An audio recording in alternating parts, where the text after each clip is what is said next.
I'm back, everyone. I see you, Rachel. Okay, let's continue. Yeah, I updated and restarted the whole PlayStation. And that music was loud at the beginning, wasn't it? It's so close to the end of that mission as well. Like, seriously.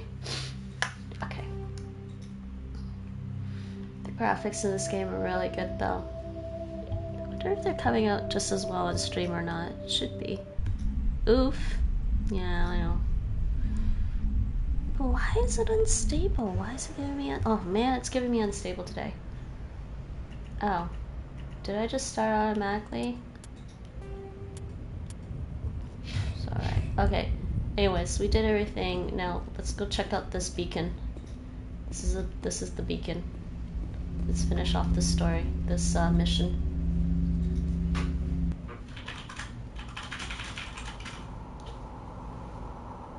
It's Prothean. Normandy, the beacon is secure. This is amazing. Actual working Prothean technology. Unbelievable. It wasn't doing anything like that when they dug it up. Something must have activated it. Roger, Normandy. Standing by. No. Not a good idea.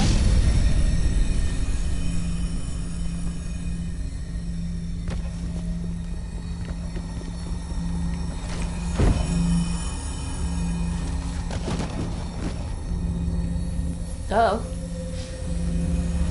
Shepard! No, don't do it!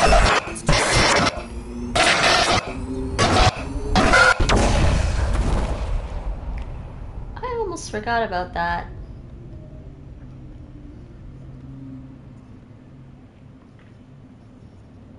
What did we see? The beacon just exploded too. Distinguished service medal, trophy earned. Wait, what? Yeah, okay.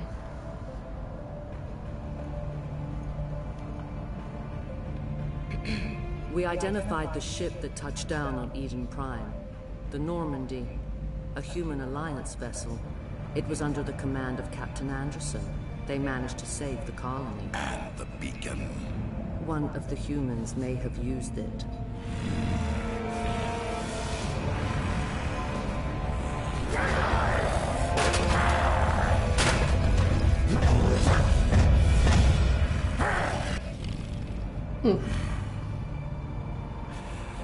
This human must be eliminated.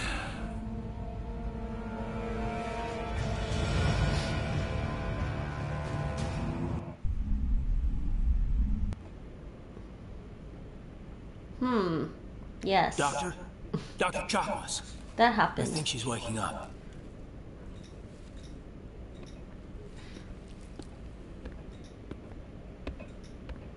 You had us worried there, Shepard. How are you feeling? Okay. How did I end up here? How long was I out? About 15 hours. Something happened down there with the beacon, I think. It's my fault. I must have triggered some kind of security field when I approached it. You had to push me out of the way. You had no way to know what would happen. Actually, we don't even know if that's what set it off. Unfortunately, we'll never get the chance to find out. The beacon exploded. A system overload, maybe. And the blast knocked you cold. Williams and I had to carry you back here to the ship.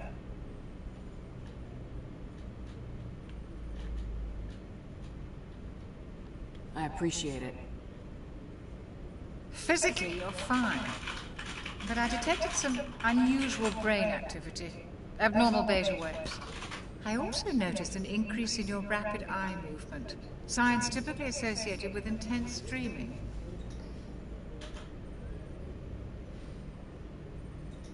I saw... I'm not sure what I saw. Death, destruction... Nothing's really clear. I better add this to my report. It may... Oh, Captain Anderson.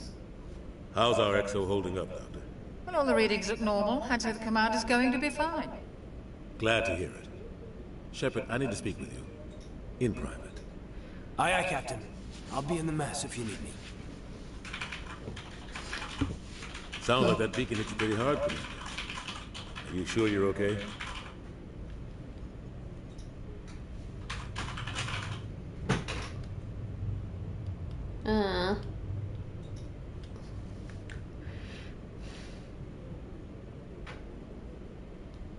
Intel dropped the ball, sir. We had no idea what we were walking into down there. That's why things went to hell. The Geth haven't been outside the Veil in 2 centuries, Commander. Nobody could have predicted this. I wonder if our internet is weird, Nate. I got unstable now. No, seems okay to me. I haven't had too many problems. I'm not downloading anything or anything like that. Sorry? I'm not downloading anything or anything like that. No. Did we leave Gunnery Chief Williams back on Eden Prime? I figured we could use a soldier like her. She's been reassigned to the Normal. Williams is a good soldier. She deserves it. Lieutenant Alenko agrees with you. That's why I added her to our crew. Why is this still here? I said that. I don't like soldiers dying under my command. Jenkins wasn't your fault. You did a good job, Shepard. Intel dropped the ball, sir. We had no The Geth idea. haven't been outside the Veil in 2 centuries, Commander. Nobody could have predicted this. Okay, we said that already. You said you needed to see me in private, Captain? I won't lie to you, Shepard. Things look bad. Nihilus is dead. The beacon was destroyed and Geth are invading. The Council's going to want answers. I didn't do anything wrong, Captain. Hopefully the Council can see that. I'll stand behind you and your report, Shepard. You're a damned hero in my books. That's not why I'm here. It's Saren, that other Turian. Saren's a Spectre, one of the best. A living legend. Yeah, I figured he was But a if he's Spectre, working right? with the Geth, it means So he's talking gone about rogue. us. A rogue Spectre's trouble. Saren's dangerous, and he hates humans. Why? He thinks we're growing too fast, taking over the galaxy. A lot of aliens think that way. Most of them don't do anything about it. But Saren has allied himself with the Geth. I don't know how, I don't know why. I only know it had something to do with that beacon. You were there just before that beacon self-destructed. Did you see anything? Any clue that might tell us what Saren was after? Just before I lost consciousness, I had some kind of vision. A vision? A vision of what?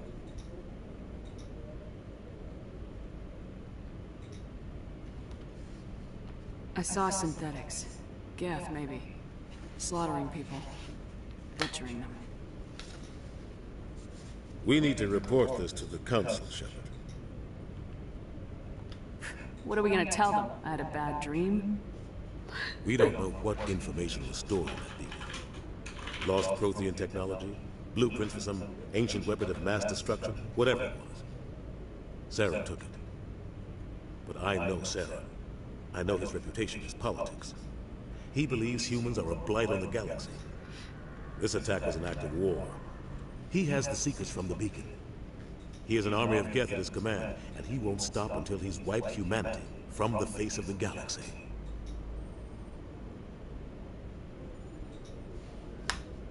I'll find some way to take him down. It's not that easy. He's a Spectre. He can go anywhere, do almost anything. That's why we need the Council on our side.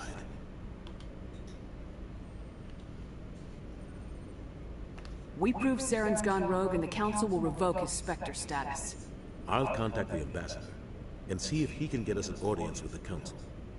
He'll want to see us as soon as we reach the Citadel. The Citadel. We should be getting close. Head up to the bridge and tell Joker to bring us into dock. Okay. So, that's about where I wanted to get to, but I guess I'll just play a little bit longer so this stream isn't only 20 minutes. Let's start Eden Prime after Eden Prime. Sorry. That was just before. Here we go.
Sorry about that.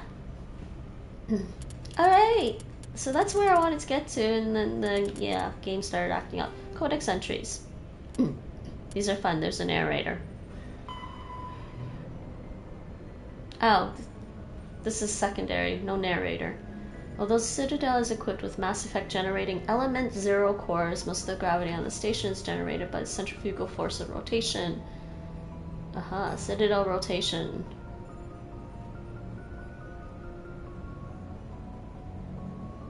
Just some basic factual information. Yes, this one. Primary codices. After the Geth secure a location, they round up and impale dead and living bodies on mechanical spikes. The spikes rapidly transform these victims into withered husks, extracting water and trace minerals, and replacing them with cybernetics. The cybernetics reanimate the lifeless flesh and tissue, transforming the bodies into mindless killing machines. Some Alliance soldiers refer to the husk-generating spikes as dragon's teeth, a reference to the mythological berserkers who sprang up from the earth wherever the teeth of the dragon Eris were planted. Dragon's teeth and husks bear little resemblance to other pieces of Geth technology. No one is sure why a synthetic race would bother to drain the minuscule amount of recoverable resources from organic corpses, though the value of reusing them as shock troops is obvious. Yeah, talk about shock troopers, huh? They shock the hell out of you when they're coming at you. Look at them! Look what they did! Citadel and Galactic government. The Citadel is an ancient deep space station, presumably constructed by the Protheans. Since the Prothean extinction, numerous species have come to call the Citadel home.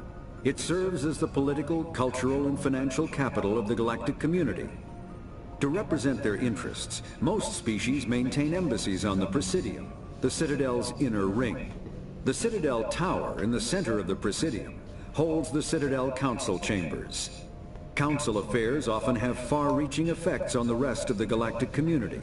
5 arms, known as the Wards, extend from the Presidium.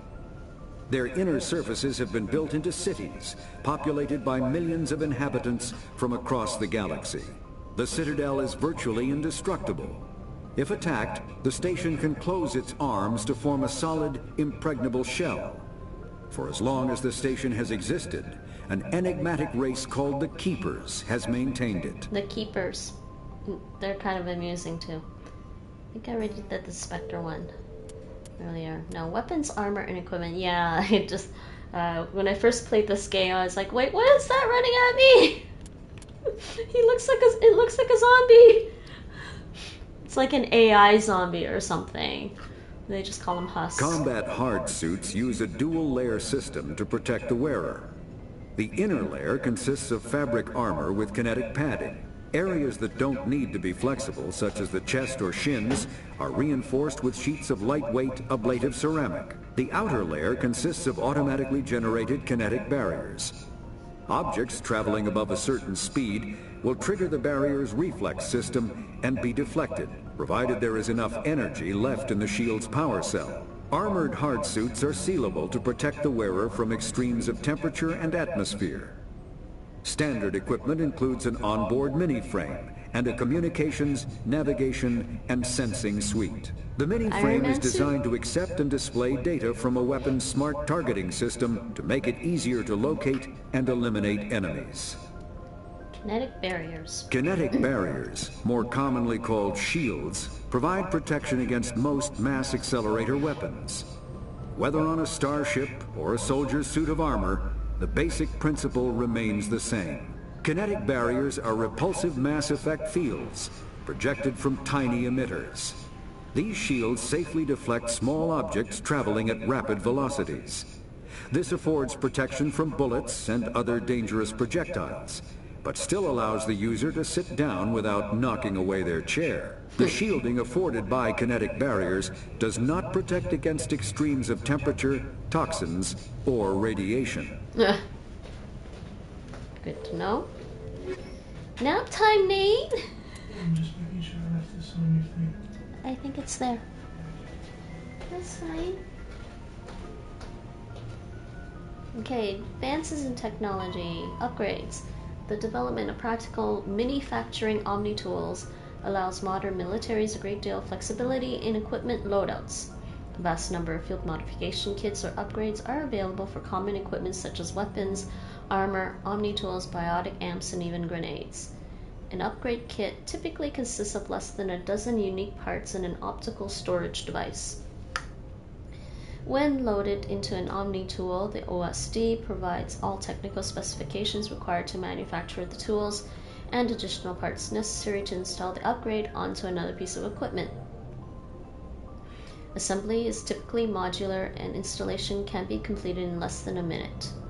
Since Omni Tools are designed to use common battlefield salvage materials such as plastics, ceramics, and light metals rendered into semi-molten Omni Gel for quick use, it is quite possible for a trained soldier carrying upgrade kits to customize gear on the battlefield to fit the current tactical situation. Yes, that's their science. They're sticking with it. Okay, so I have 3 other points that I don't know what to spend on. Can't unlock it. How do I unlock lift? Advanced throw. Lift? Master throw? Right there.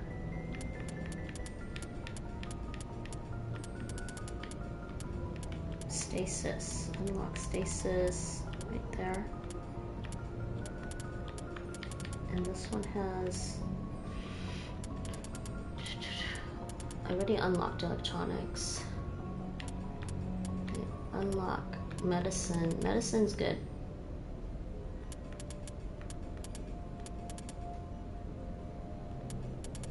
So I don't know why they call it medicine.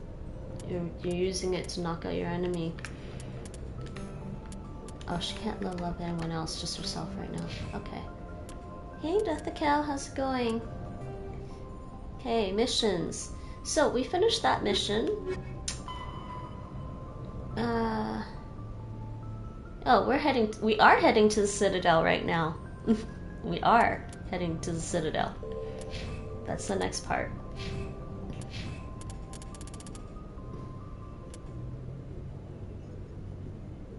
Yes, I am. It's actually my favorite game series. Yeah. How are you today, Perceiving Mind? Yes, it's actually one of my favorite series. Shh, I know what happens. If you guys know what happens, don't spoil it for anybody else who doesn't know what happens. I do have new equipment for her. I just got back to the ship and I just want to check out my equipment. Oh, what do I have here? I can't use heavy armor. What is this? Heavy. I picked up a lot of heavy and tired. I took a nap, but it turned into sleep. That happens to me sometimes too. Hurricane. Hurricane is a little bit more accurate, but a lot less damage for a shotgun. Oh, did you do the redemption? Alright, Deathgale. Nate's not here, he went to take a nap.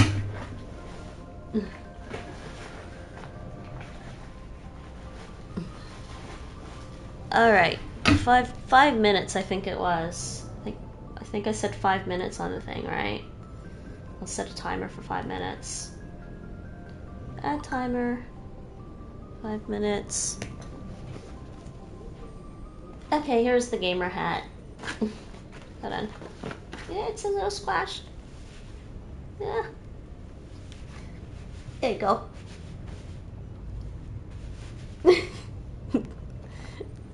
Okay, I'm starting the timer. 5 minutes. Okay, and hold on. I have a small hat, so these things don't. Oh no, something broke at the back. No! That's not good. I'm gonna have to fix this later. Oh, that sucks. It's alright. It still fits. Sort of. Can't wear this anywhere else. Alright, let's switch up this gun. I gotta get a new gamer hat. Thing just broke at the back. Oh, hey. Okay, this is better. Stinger.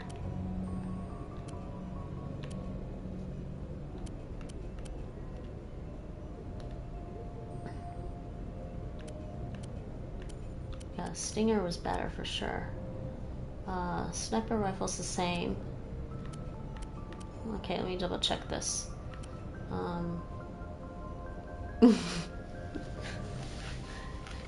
Naps are fun. Naps are good. Sleep is good sometimes. Sometimes I want lots of sleep. I like the damage. I want the damage. So this is definitely better, see? Sometimes. Always. I like to get things done. I like to play games. Alright. Oh, I forgot to check the upgrades. She's picked up a bunch of stuff. Let's check out, I don't think you can put upgrades. Oh, I do have a grenade upgrade. Look at that. Can we use that for now? This one. 10% hardening. Yes, we'll do that. We've got hammerhead, phasic rounds, anti-personnel rounds. I generally like the hammerhead rounds. But hold on. This is what, an assault rifle?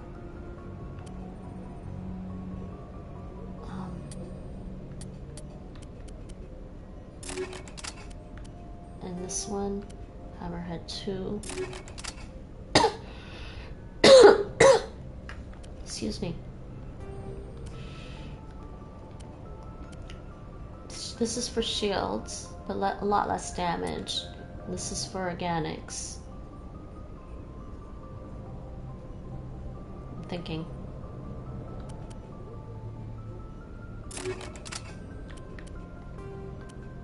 Anti-personnel rounds. So what do we got in here? Hammerheads. You can only put one, I think. Oh, okay, recoil damper. Damper. Reduces kickback though. Reduces kickback. Which one has a lot of kickback? Well, that's fine.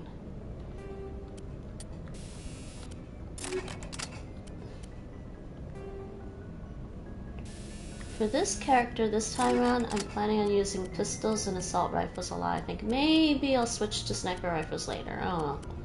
We'll see. No, I don't wear those.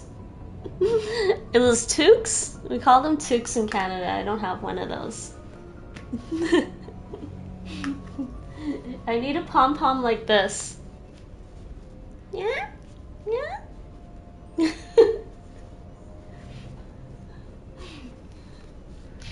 Okay, so did I make a new save here? Yeah, we just finished the mission. This was just before the end. This was just at the end. Yeah, that's fine. We can just save here.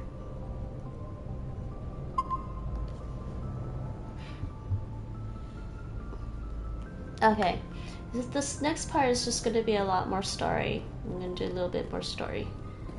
Okay, oh yeah, you can get more metagel here. And there's a codex entry. Of course there is a codex entry. Maybe I should just do them after. This is cool. Combat Heart. Metagel is a common medicinal salve used by paramedics, EMTs, and military personnel. I don't need to read. It combines several useful applications: a local anesthetic, disinfectant, and clotting agent all in one. Once applied, the gel is designed to grip tight to flesh until subjected to a frequency of ultrasound. It is sealable against liquids, most notably blood, as well as contaminants and gases. The gel is a genetically engineered bioplasm created by the CERTA Foundation, a medical technology megacorp based on Earth. Technically, Metagel violates Council laws against genetic engineering, but to date, it has proved far too useful to ban. Okay, I hope you enjoyed your channel reward. Yes. Oh yeah, technically Metagel is illegal if it's too useful to ban, so they haven't banned it. Awesome, isn't it?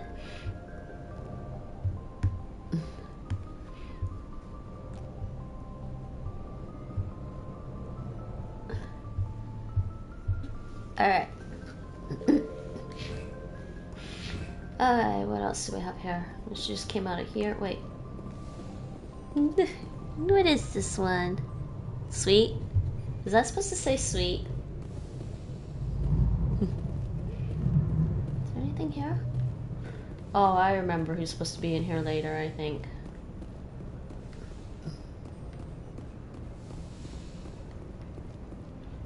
Glad to see you're okay, Commander. Alright, I can talk to Kaden. Let's talk to Kaden, and I'm gonna save before these conversations, in case I change my mind about the dialogue. Commander, I'm glad to see you're okay. Losing Jenkins was hard on the crew, and I'm glad we didn't lose you too. Things were pretty rough down there. Yeah, you never get used to seeing dead civilians. Doesn't seem right somehow. But at least you stopped Saren from wiping out the whole colony. Oh. I couldn't have done it without you. We're Marines. We stick together. And I'm just sorry that we lost Jenkins. Yeah, I wish I could have done something to save him.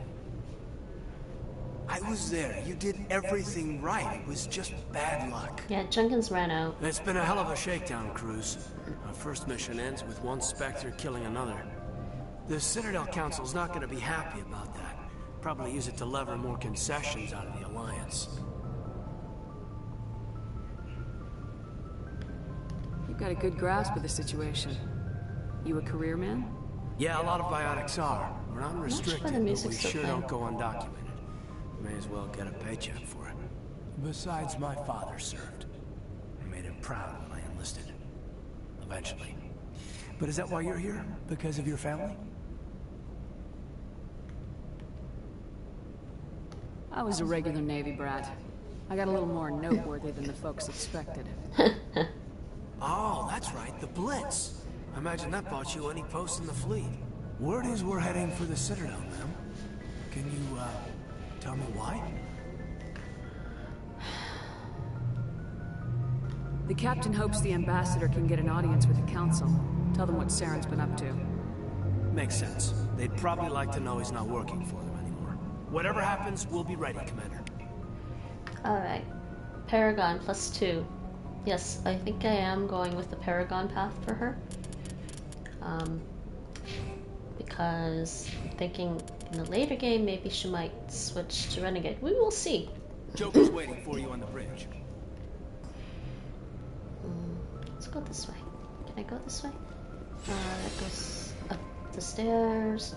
That goes down. Okay, let's go over here. I just want to talk to everyone first. And Joker's waiting for me on the bridge. I don't want to go to the bridge yet. Here's my locker. Let's see how those. Let's talk to Chakwas. I don't think I'd want to change our conversation with her, but whatever. Yes, Commander? Is there something you need? Personal questions. How did you end up serving on an Alliance ship? I enlisted right out of med school. Earth always seemed boring to me. Too safe, too secure. I figured the colonies were teeming with exotic adventure. I wanted to travel the stars, tending the wounds of tough soldiers with piercing eyes and sensitive souls. Turns out military life isn't quite as romantic as I'd imagined. So she was a romantic. But humanity needs the Alliance if we want to keep expanding through the Traverse. And the Alliance always needs good doctors. So I stayed on to do my part. Ever think you made the wrong choice? Sometimes I think about opening a private practice back on Earth. Or maybe taking a position at one of the new med centers out in the colonies. But there's something special about working on soldiers. If I left the Alliance now, I'd feel like I was abandoning them. Aww. What do you know about Captain Anderson? I've served with him for a few tours now. He knows when to let things slide and when to crack the whip. The crew knows he's seen pretty much anything they'll ever run into. And he cares about the people under his command. How well do you know the lieutenant? I'd never worked with him before this mission. But he has an impressive service record. Over a dozen special commendations. Tends to keep to himself, though. Maybe because of the headaches.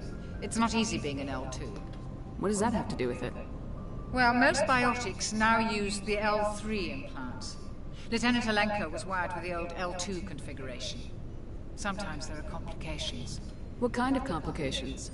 Severe mental disabilities, insanity, crippling physical pain. Oh, There's a long list of horrific side effects. Caden's lucky. He just gets migraines. He only gets migraines. Okay, we're done. I should go. Goodbye, Commander. Okay, we got another codex entry and some more experience points for talking to her. And this is Ashley. We picked her up on Eden Prime. She might be suffering a little bit of PTSD. We'll see. What? Does that not look like Ashley? Oh, I'm glad you're okay, Commander. The crew could use some good news after what happened to Jenkins. Jenkins was a valuable part of this crew. Part of me feels guilty over what happened. If Jenkins was still alive, I might not be here. You're a good soldier, Williams. You belong on the Normandy. Thanks, Commander. That means a lot from you. I've never met anyone who was awarded the Star of Terra. Things were pretty rough down there. Are you okay? I've seen friends die before. Comes with being a Marine. But to see my whole unit wiped out... Yeah, she made it. And you never get used to seeing dead civilians. But things would have been a lot worse if you hadn't shown up. We couldn't have done it without you, Williams. Thanks, Commander. I have to admit, I was a little worried about being assigned to the Normandy. It's nice when someone makes you feel welcome. I think you're gonna fit in here just fine, Williams. Thanks, Commander. Another Paragon +2. Actually, I didn't try talking to them again after, did I? Sometimes they have more to say. Joker's waiting for you on the bridge. No. Yes, Commander? Is there something you need? That's it. I should go. Goodbye, Commander. Okay, I think that was it. Joker's waiting for you on the bridge, Commander. Okay. Well, I don't want to go to the bridge yet. I want to go explore. How do I get to my map again? That I was here and it came down. Okay, go to the sleeping pods. And then we can go upstairs. Okay, yeah, let's do this. When I choose the sleeping pods this way. Right. I don't want to go to the bridge yet. Bridge is that way. Oh, hold on. R1, L1. Okay. This way? Can we go this way at all? No, it's just sleeping pods. Okay, never mind.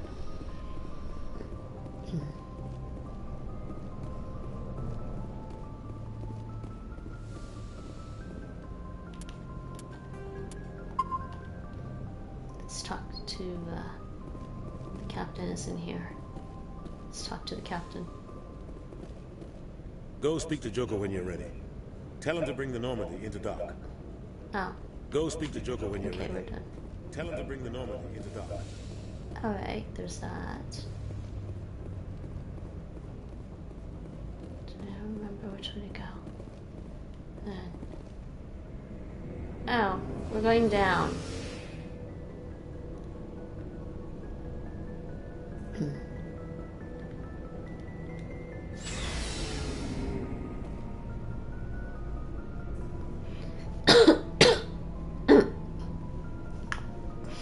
Okay, yeah, I remember that. There's the requisition officer. Let's go over here. Yeah, here's the lockers. You get to use these lockers to change out their equipment. That's good. We'll change out hers. She can actually wear that now. Oh. Better shields and damage protection. Just tech and biotic protection is pretty bad. Fine. I'm gonna switch to... What does that give me? Yeah.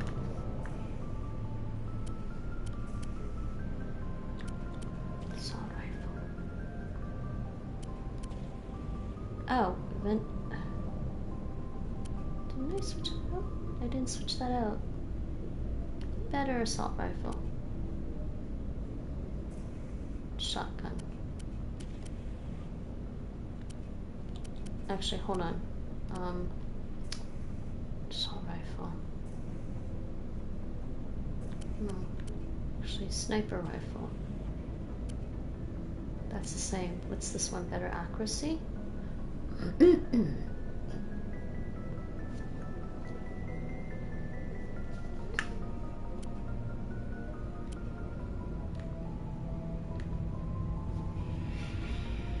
For a sniper rifle, let's see, what am I losing? No, gonna leave it.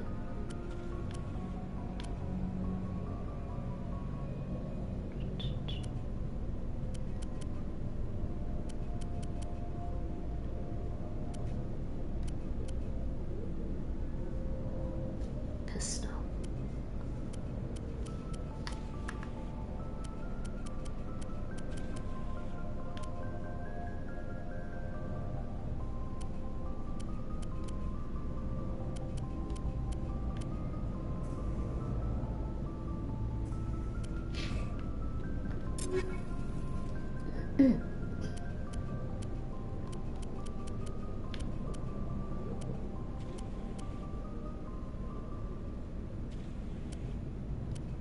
Okay, the accuracy is sucky, but whatever.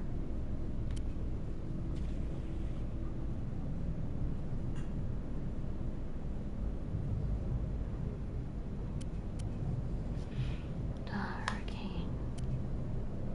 Okay, I want to go with a better pistol.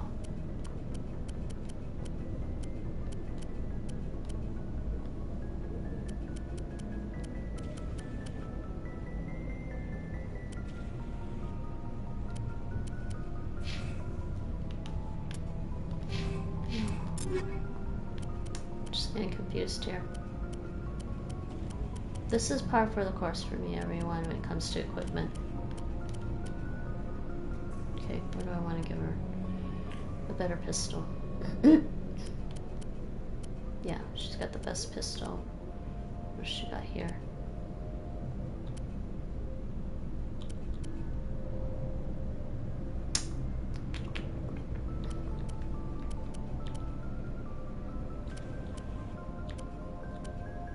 Oh, damage.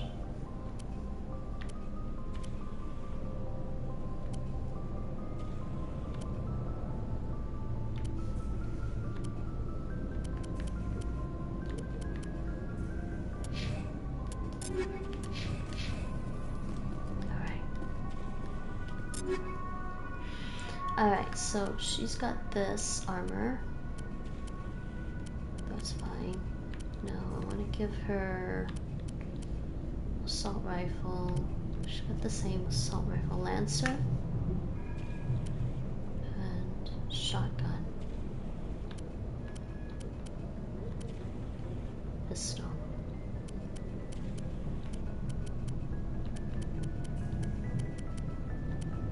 And a sniper rifle. I actually want to give her more damage for the sniper rifle. No, accuracy. Give her more accuracy for sniper rifle.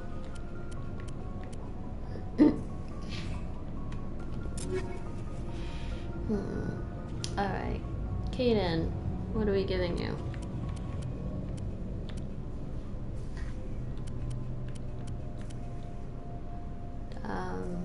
What's this? Assault rifle. More damage. This one. Actually, Hurricane has more damage. Pistol. And this one is fine. Alright. There's that. And we can talk to the requisition officer. I'm not going to buy anything though. I'm just going to see what I'm just going to talk to him and see what he has. Hey, Commander. Looking for some extra supplies before you head out? What have you got? Whatever you want. Armor, weapons, mods. It's not standard Alliance issue, but that's not necessarily a bad thing. Well, as long as you don't mind paying for it. Mm-hmm. Why should I pay you for my weapons and armor? My stuff doesn't come from the Alliance. I have to purchase it myself, and it's not cheap. Hell, the licenses alone have set me back more than I'd like. But no licenses, no goods. Without the goods, I'm out of a job. What are licenses? Why do you need them? Manufacturers sell licenses. Each license allows me to buy and sell a certain brand of products. I already have several basic ones, but you'll need to buy more if you want me to bring in different brands. I think I am going to turn the music down. Many of the best licenses are hard to get, but they're well worth the cost if you can find them. What do the different manufacturers offer? There are too many for me to keep track of, but each license will explain what it's good for. Thank you, Rachel. 263 bad sirens. How often will you get new items? Well, that depends on how many licenses you've purchased. But I'll rotate items on a regular basis regardless. And anytime we land someplace with a big enough port, I'll buy, sell, and trade whatever I can. Check back often. I need to move items quickly, so only the most basic items will be stocked consistently. Let's see what you got. You bet, Commander. What does he have? Oh my god, he's got some good ones already. Oh, you know what? You gotta get the unique items though. This is an upgrade. And this is also an upgrade. Yeah, you gotta get the unique items.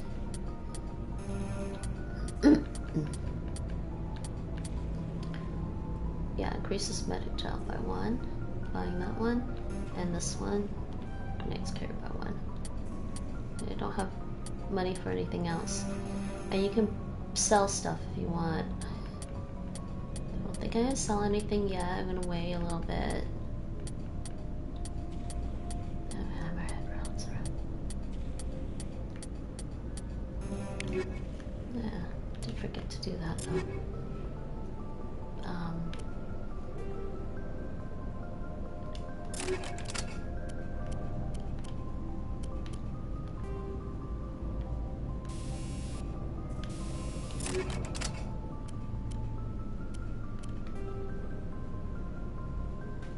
Did I do phase 6? I did, I guess.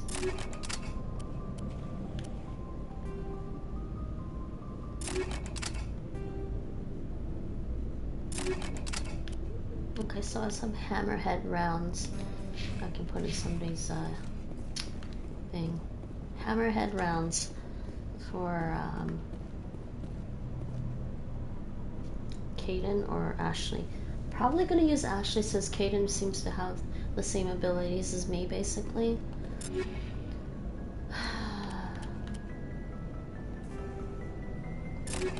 Oops, this one. I don't think she has anything in there. That's fine. So that's what we're doing. I don't think there's anything down here. This is the Mako. Hey, inspect. Nice, codex entry. I like that you get experience just for looking around at stuff.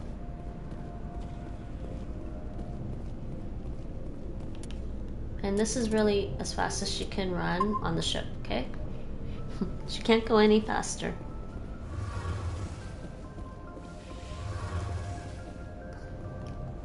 Oh, and by the way, this is Clarissa Shepard. Clarissa Mal Shepard, in case people have been watching The Expanse.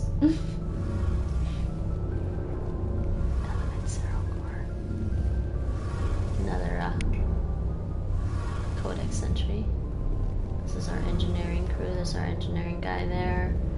What's this over here? Field integrity monitor. More codex entries and experience points. And we can talk to the engineer.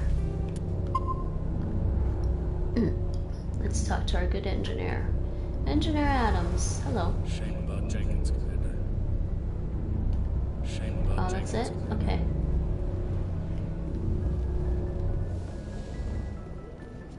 Back over here. Let's go back up. La da da da da da da. Oh, I forgot to change the music. I keep saying I was going to turn it down because it's a little too much. I don't want the game to have music playing the whole time I'm playing. Just because of the way YouTube can be about it.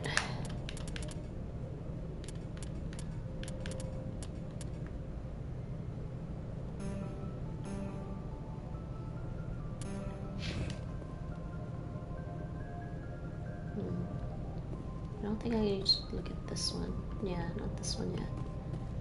went that way. Go up this way.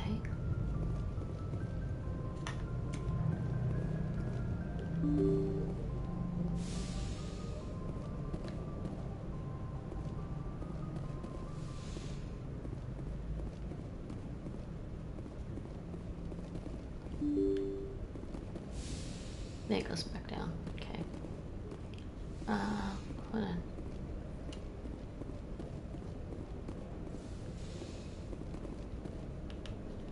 Oh, there's no one in here to talk to, it's fine.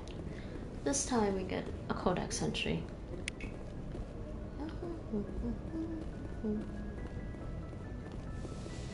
Actually, she can run when she's on the ship. Sorry about that. I can run. Can't use it yet. What's this? Navigator Presley. Let's talk to the navigator. I'm glad you're okay, Commander. Losing Jenkins was hard enough on the crew. I'm glad you're okay, Commander. Losing She's Jenkins fine. was hard enough on the crew. She's resilient. She bounces back. Even after some alien thing just whammies her in the head. More codex entries. And more experience points. Alright, that's most of it. There's some over here maybe. Before I go talk to Joker. No more? Okay.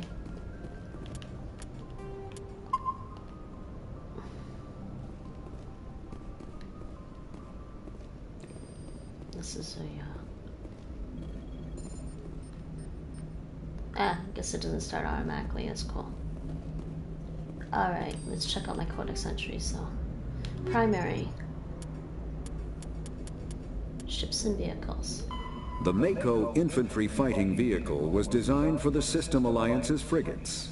Though the interior is cramped, an M35 is small enough to be carried in the cargo bay and easily deployed on virtually any world. With its turreted 155mm mass accelerator and coaxially mounted machine gun, the Mako can provide a fire team with weapons support as well as mobility. Since Alliance Marines may be required to fight on any world, the Mako is environmentally sealed and equipped with microthrusters for use on low-gravity planetoids. The Mako is powered by a sealed hydrogen-oxygen fuel cell and includes a small Element 0 core. While not large enough to nullify the vehicle's mass, the core can reduce it enough to be safely airdropped. When used in conjunction with thrusters, it also allows the Mako to extricate itself from difficult terrain. Yeah, I can just read this to myself a lot faster than he can read it out loud, but this saves me from reading it out loud to the stream.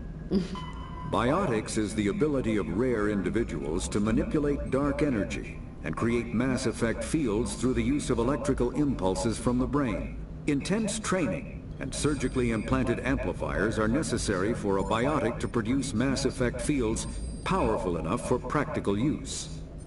The relative strength of biotic abilities varies greatly among species and with each individual. There are 3 branches of biotics. Telekinesis uses mass-lowering fields to levitate or impel objects. Mass-raising kinetic fields are used to block or pin objects. Spatial distortion uses rapidly shifting mass fields to shred objects. Most organic species are capable of developing biotic abilities, though there are risks involved. Biotics are the result of an in utero exposure to Element 0. This usually causes fatal cancers in the victim, but in rare cases, it coalesces into nodules within the fetus's developing nervous system. When subjected to an electrical current, the rare material dubbed Element 0, or EZO, emits a dark energy field that raises or lowers the mass of all objects within it. This mass effect is used in countless ways, from generating artificial gravity to manufacturing high-strength construction materials. It is most prominently used to enable faster-than-light space travel.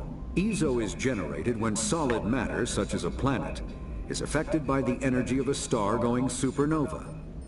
The material is common in the asteroid debris that orbits neutron stars and pulsars. These are dangerous places to mine, requiring extensive use of robotics, telepresence, and shielding to survive the incredible radiation from the dead star. Only a few major corporations can afford the setup costs required to work these primary sources. Humanity discovered refined Element Zero at the Prothean Research Station on Mars, allowing them to create Mass Effect fields and develop FTL travel.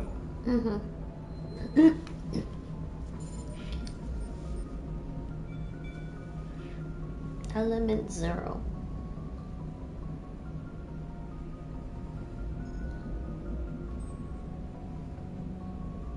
Yes, this doesn't really exist. Mass Effect Element Zero can increase or decrease the mass of a volume of space-time when subjected to an electrical current. With a positive current, mass is increased. With a negative current, mass is decreased. The stronger the current, the greater the magnitude of the dark energy mass effect. In space, low-mass fields allow FTL travel and inexpensive surface-to-orbit transit. High-mass fields create artificial gravity and push space debris away from vessels. In manufacturing, low-mass fields permit the creation of evenly blended alloys, while high-mass compaction creates dense, sturdy construction materials.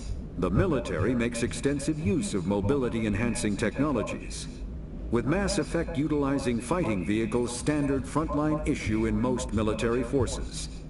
Mass Effect fields are also essential in the creation of kinetic barriers or shields to protect against enemy fire. Interesting. Just checking on something.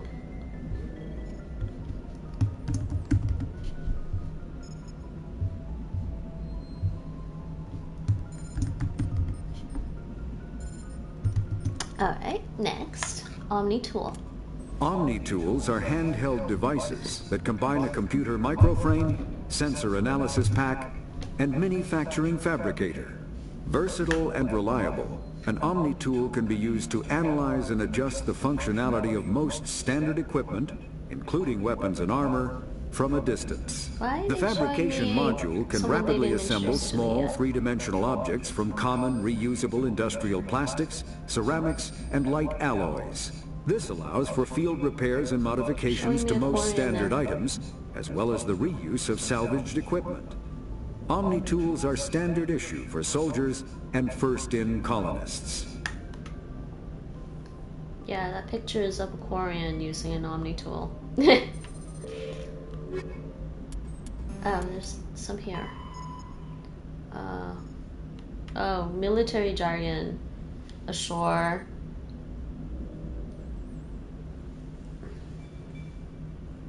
Okay, away.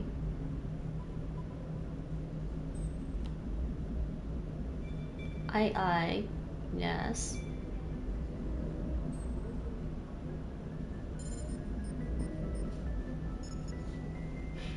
ASAP. Belay. Bridge. Captain's mast.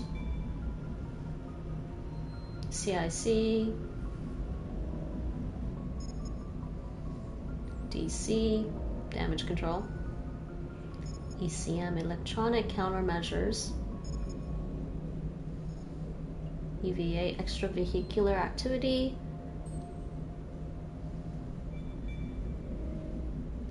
Flank.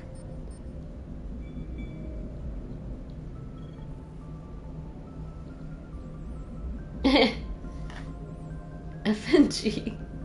Freaking new guys. What? Ground side. Helmsman. Radar. Yeah, we read about radar already.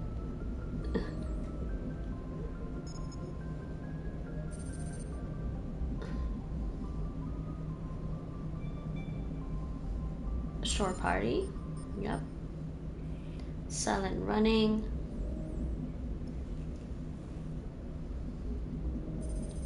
Oh yeah. Stealth systems are engaged at that point. Sit rep. Yeah. Situation report. Spacer. So Clarissa Shepard is a spacer. Executive Officer XO. Yeah, I knew that. Systems Alliance N7. The Alliance Military Vocational Code System classifies the career path of all serving personnel. The MVC consists of one letter and one number. A soldier's MVC indicates proficiency, not rank. So N7. The letter denotes career path, the number indicates level of experience, as indicated by service record, technical scores, and commendations. All 26 letters are used and numbers run from 1 to 7. N is the letter code for Special Forces personnel, and 7 is obviously the highest rank. Well, she said not rank, proficiency. So N7 is basically then would be, it's the highest proficiency of the Special Forces. The highest proficient members of the Special Forces, basically. So that's what we have here. She's N7. Didn't think about that before, what it meant. Technology. Biotics, biotic amps. Did I read this one already? I don't remember. Biotics manipulate mass effect fields using dozens of element zero nodules within their nervous systems that react to electric stimuli from the brain. Amplifiers allow biotics to synchronize the nodules so they can form fields large and strong enough for practical use. Amplifiers can improve a specific discipline or talent. An implant is a surgically embedded interface port into which amps are plugged in. On humans, the implant is usually placed at the base of the skull for convenient access, though the user must be careful to keep it free of contaminants. Implant ports can fit a variety of amps, and there is a growing market for modifications and add-ons. The finest quality implants and amps are manufactured by Asari artisans, but the Alliance's L3 implants, first deployed in 2170, are a significant step forward. And I'm not sure if they actually explained to us who the Asari are. But the matriarch that we saw earlier, speaking to Saren, she's an Asari. And Asaris do have matriarchs. Kind of hard to explain what the matriarchs are. They're kind of like commanders.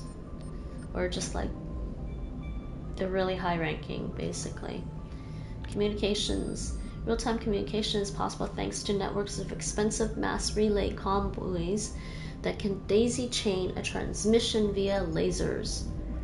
Comm buoys are maintained in patterns built outward from each mass relay. The buoys are little more than a cluster of primitive miniature mass relays. Each individual buoy, is it a buoy? Buoy is connected to a partner on another buoy on the network. I feel like it's buoy, but maybe I'm just getting my brain Dutchified. Forming a corridor of low mass space. Tight beam communications lasers are piped through these tubes of FTL space, allowing virtually instantaneous communication to anywhere on the network. The networks connect across regions by communications lasers through the mass relays. With this system, the only communications delay is the light lag between the source or destination and the closest buoy. So long as all parties remain within half a light second, 150,000 kilometers of buoys, seamless real-time communications are possible. Since buoys are maintained in all traveled areas, most enjoy unlimited instant communication. Ships only suffer communications lag when operating off established deep space routes around uninhabited outer space, gas giants, and other unsettled areas. During wartime, comm buoy networks are the first target of attack. Once the network is severed, it can take anywhere from weeks to years to get a message out of a contested system. In systems where a buoy network has not yet been built or has been destroyed, rapid communication means ferrying information through high-speed courier ships and unmanned data drones.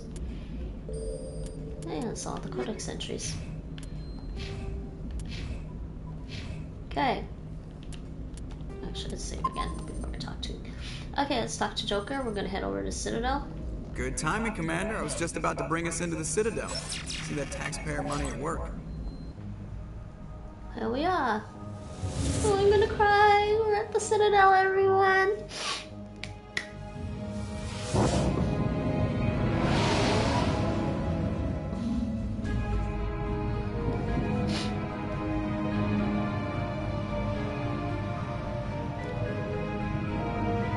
These graphics are really good.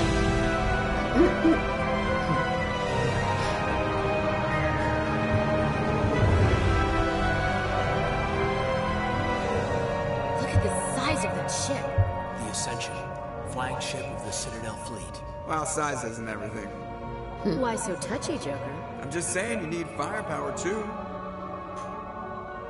Look at that monster. Its main gun could rip through the barriers in any ship in the Alliance fleet.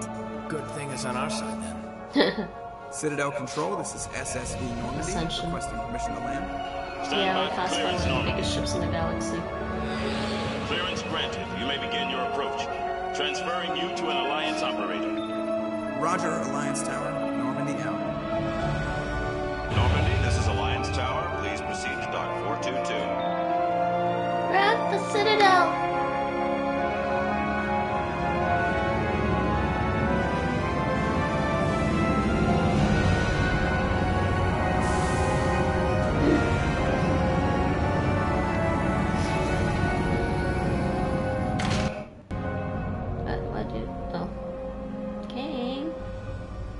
This is an outrage! The Council would step in if the Geth attacked a Turian colony? The Turians don't found colonies on the borders of the Terminus systems, Ambassador. Humanity was well aware of the risks when you went into the Traverse. What about Saren? You can't just ignore a rogue Spectre. I demand action! You don't get to make demands of the Council, Ambassador. Citadel Security is investigating your charges against Saren.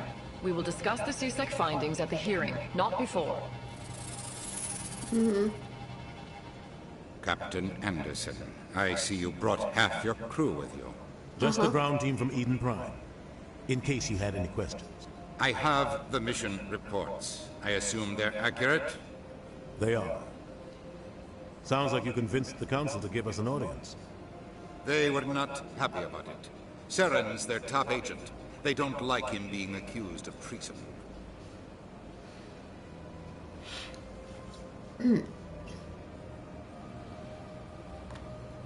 Saren's a threat to every human colony out there. He needs to be stopped. The Council has to listen to us. Settle down, Commander. You've already done more than enough to jeopardize your candidacy for the Spectres.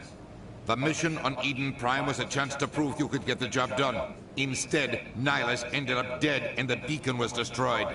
That's Saren's fault, not hers. Then we better hope the CSEC investigation turns up evidence to support our accusations. Otherwise, the Council might use this as an excuse to keep you out of the Spectres. Come with me, Captain. I want to go over a few things before the hearing. Shepard, you and the others can meet us at the Citadel Tower, top level. I'll make sure you have clearance to get in. And that's why I hate politicians. What she said. Alrighty. Okay, so now we are at the Citadel. We are at the Citadel, new save. Yes, Clarissa Shepard. Didn't have enough room to put in Mal. Clarissa Mal Shepard, but that's fine. Guess I could put Clarissa M Shepard, but it's fine. Oh, I can decrypt this. Let's do that. Let's find out what's going on here. But look, this is the Citadel, everyone. Isn't it kind of pretty? That's just one section of the Citadel.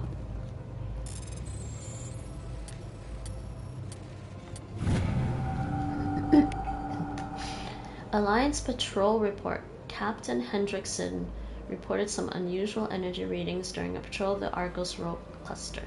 She had particular concerns about the Hydra system but was recalled before her team could investigate further. No patrols are scheduled for that sector. Do we want to send in a recon team? So that is actually our first side mission assignment, unusual readings. Yep. So these are the main missions. So what we're going to do in the meantime is we're going to explore the Citadel. Oh, I can level up my squad. She got 3 points. What training? What she got here? Adrenaline burst.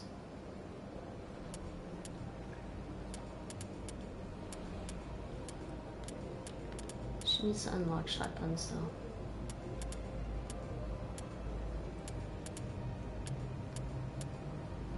That's fitness.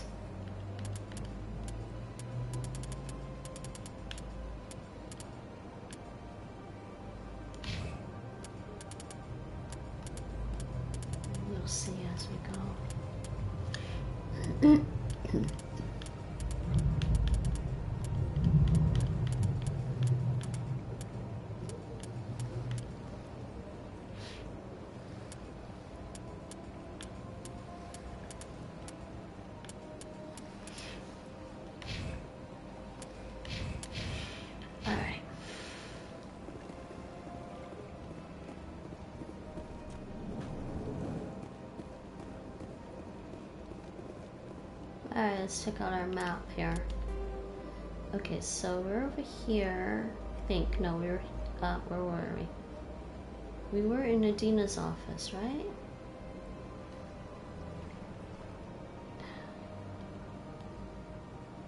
Or am I? Yeah, we're here. Okay, we were in Adina's office.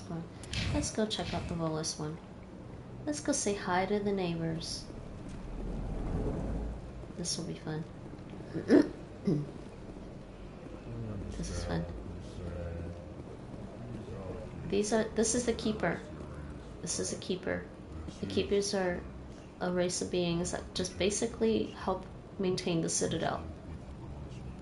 That's all we know right now.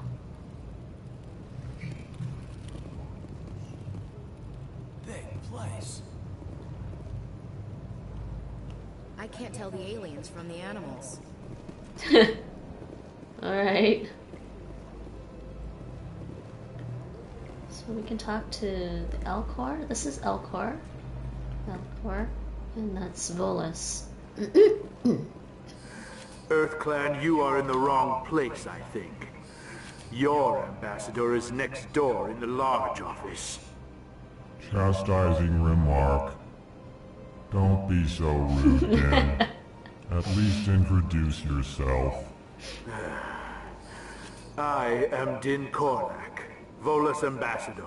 Is there something I can do for you, EarthClan? He calls us EarthClan. You seem to have a bit of a chip on your shoulder, Din. You humans are new to the Citadel, and yet the Council has granted you great favor. Chastising rebuke, Dan. Your species has always been granted many concessions. Volus territory has expanded tenfold since coming to the Citadel. Details. We still have no real say in the decisions that affect Citadel space.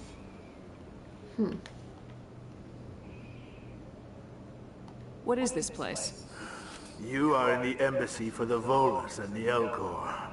Your ambassador is next door, in his own office. In this shared space, I aid my fellow Volus when I'm not being interrupted. Alright. I'd like to know more about the Volus. I'm sure our history and culture would bore you. No, I want to know. Tell me about Volus culture. We are tribal by nature, but our ways are not violent.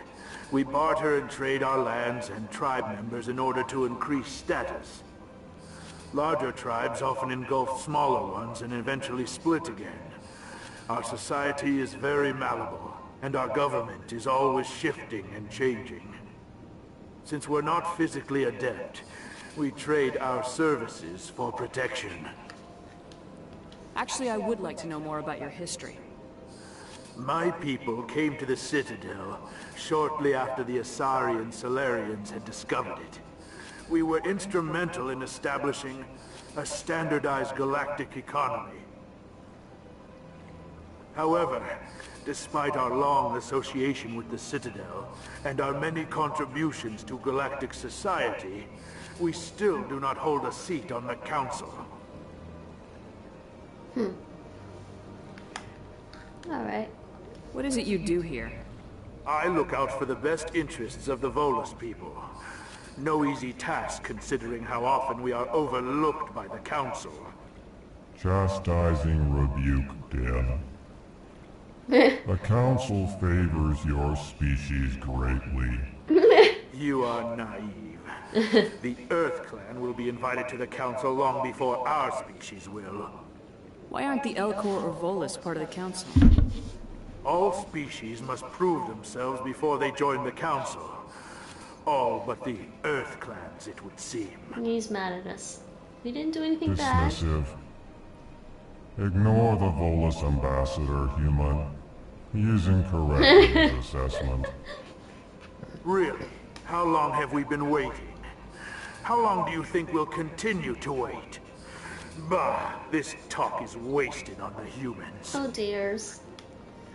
I kind of like the Volus though. Goodbye, Ambassador. Yes, yes. Good day, Earth Clan. I got more experience points, so I leveled up there.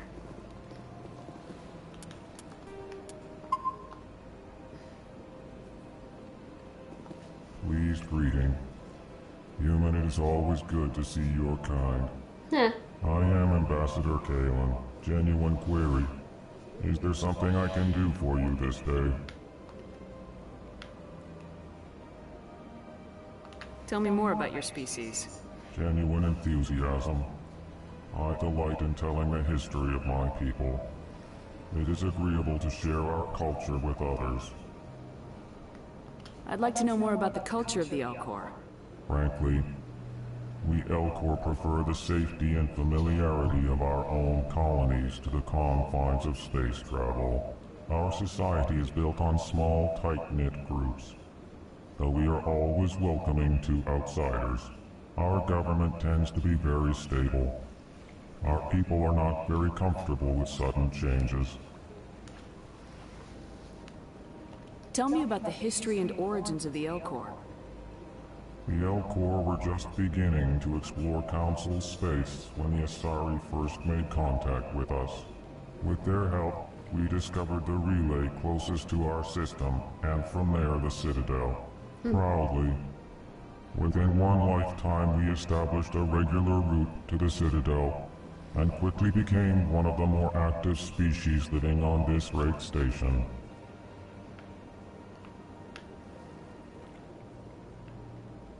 What do you do here? Modestly. I work to bring the problems and the requests of the Elkhorn groups to the attention of the Council. Ha! They only give us these positions to keep us quiet. The Council doesn't care about our races. Chastising rebuke. Your tone is inappropriate, Din. This human is not to blame for your malcontent or your misconceived suspicions. Oh man. Why do you explain what you're about to say? Our people communicate less through words and more through scent and slight movements. Plainly, we discovered our vocal expression was not enough to convey the feelings of our conversations to other species. Why do you bother, Kalen? These Earth Clan don't really care about our ways. Remorseful response, Din. You don't truly believe that, and if you do, I am very sorry for you. Oh man. Goodbye, Ambassador. Sincere farewell. Good day to you, human. Enjoy your time on the Citadel. Ah, the Earth Clan again. What is it now? Goodbye, Ambassador.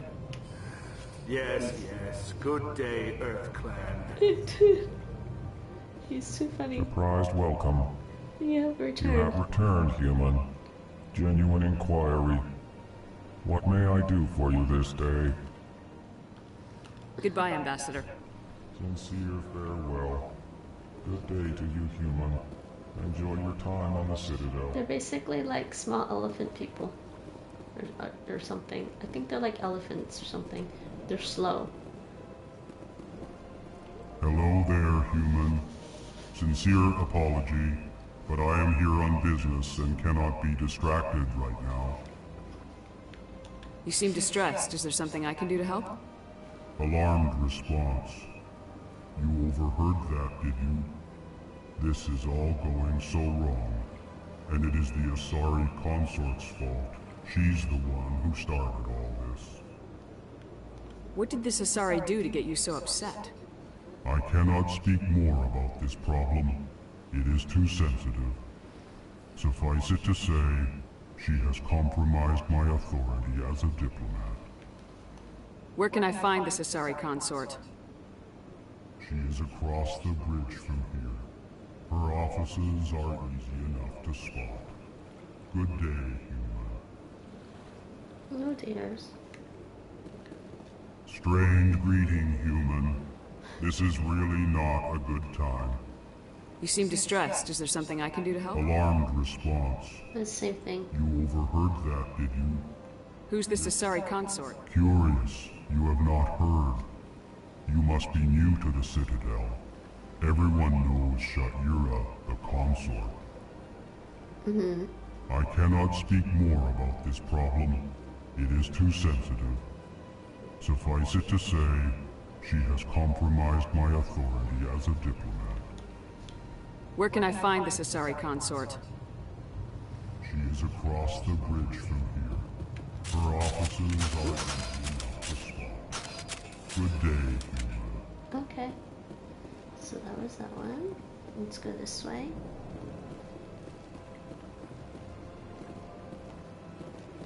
Apparently can't go in there yet.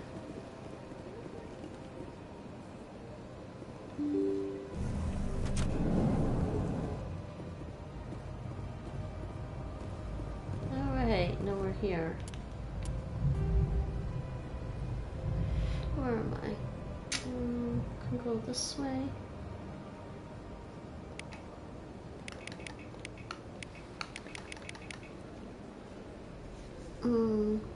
Let's go to the Embassy Lounge and CSEC headquarters. We can also talk to Avina, Embassy receptionist. Allow me to be your guide. We'll talk to the receptionist first. Good day, Commander. The human ambassador is up the stairs, first room on the right. You know who I am? Yes, I receive reports on all newly arrived dignitaries and notable people.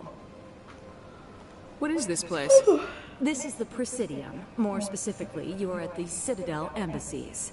If you have more questions, please access Avina. What's that? Oh, Avina is the virtual guide for the Citadel. Feel free to access the terminal yourself.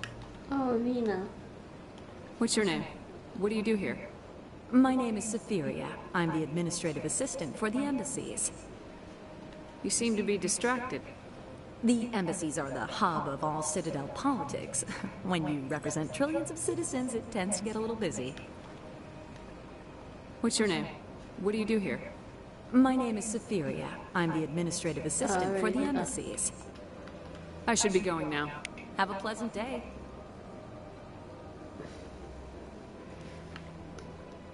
This way.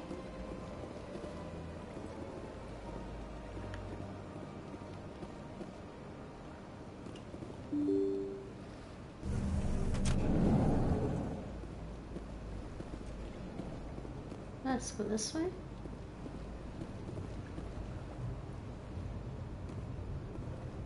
Oh.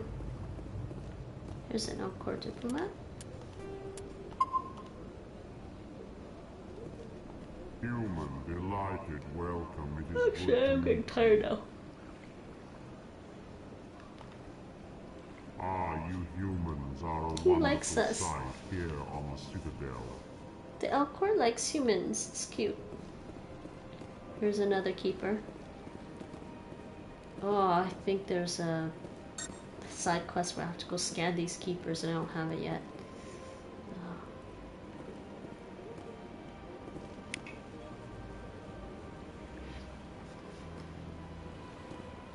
Another codex entry.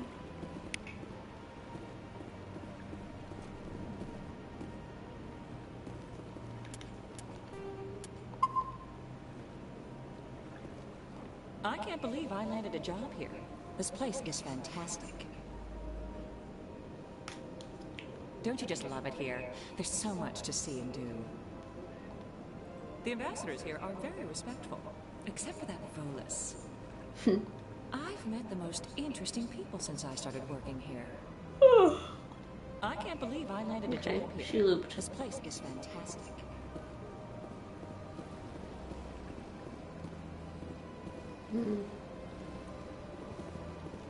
Sorry, am I going the right way for CSEC or is it this way? I think it's this way. Yeah, Embassy Lounge and CSEC.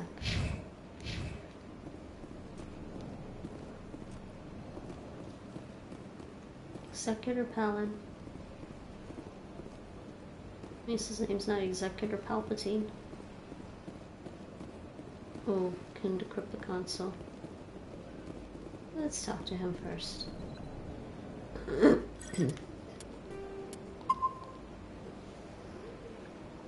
Commander Shepard, I didn't expect to see you here. Did Ambassador Udina send you? No. Have we met before? No, but I know you well enough. I'm Executor Palin, head of CSEC.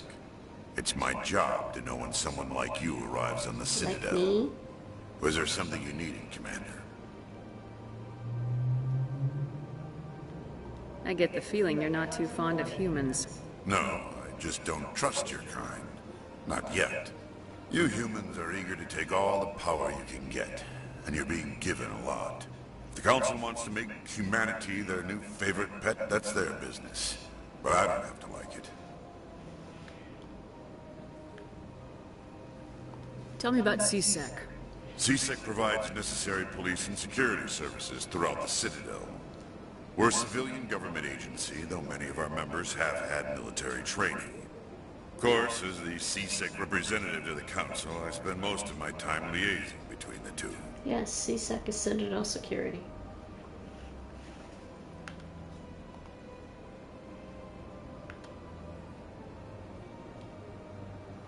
What do you know about the Spectres? They're the right hand of the Council, or so they like to be called. More like the underhanded side of the Council. What do you have against the Spectres?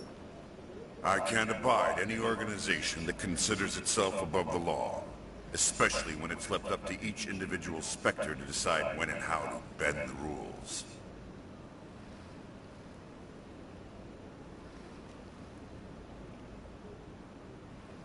He's very, I think he's legalistic, basically. Sometimes you have to bend the law to keep people safe. I've been with CSEC for 30 years. I've never had to break the law to do my job, not once. Yeah, right. You expect us to believe none of your officers are corrupt? There are over 200,000 CSEC agents. Some of them are going to be bad. But we don't turn a blind eye to corruption like the Spectres do. We do our best to find and punish any officer who breaks the law. Spectres, they'll never come under that kind of scrutiny. Okay. Tell me about your investigation into Saren. Sorry, Commander. I don't make a habit of giving out details about ongoing investigations. I think I might have to come back here later, actually. I'll be going now. Goodbye, Commander. I think I might just be here too soon. But that's alright. I want to do this. I mean, I could go to the next part of the story and then explore, I think. I'm just trying to remember.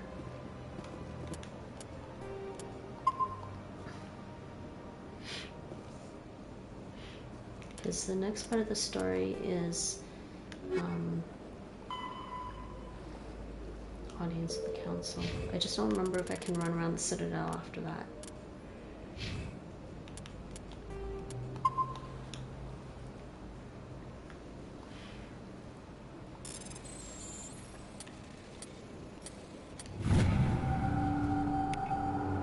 Diplomatic advisory warning. The following message was transmitted from an untraceable account to multiple recipients across the extranet. Further monitoring of the situation is warranted. My fellow biotic, you have been selected to receive this transmission because of our shared plight. Few understand us, few tolerate us. We must stand together, we must build our own new world. Come, join us in the Hawking Etta cluster. Only as one body can we right the wrongs done to our kind. Okay, so that's another side quest.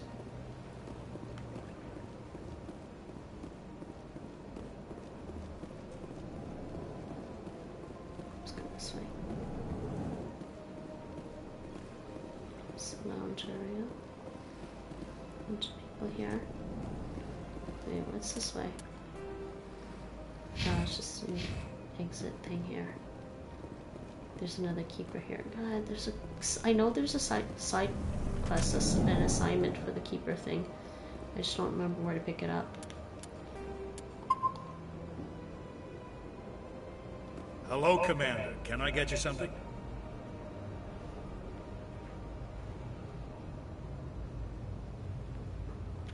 What have you got? Information, mostly. Would you like to know about some points of interest nearby? Sure. What's going on around here? Well, you found the embassies. Not much going on here. Across the bridge, you'll find the bank, the Emporium, and Shaira's. If you haven't heard of her, you soon will. If you need supplies, you can try the markets one level below. For entertainment, I'd try Flux or Cora's Den. What is Shaira's? The consort, she entertains clients who can afford her services. Most of the diplomats and ambassadors have visited her at one time or another. She's a very powerful woman, but also very respected. Tell me about Flux and Cora's Den. Well, Flux has gambling and dancing, certainly more lively than this place. Cora's Den, on the other hand, well, let's just say it's livelier and deadlier, all at the same time. Livelier and deadlier, all at the same time. Alright. Goodbye. So long, Commander. Have a pleasant day.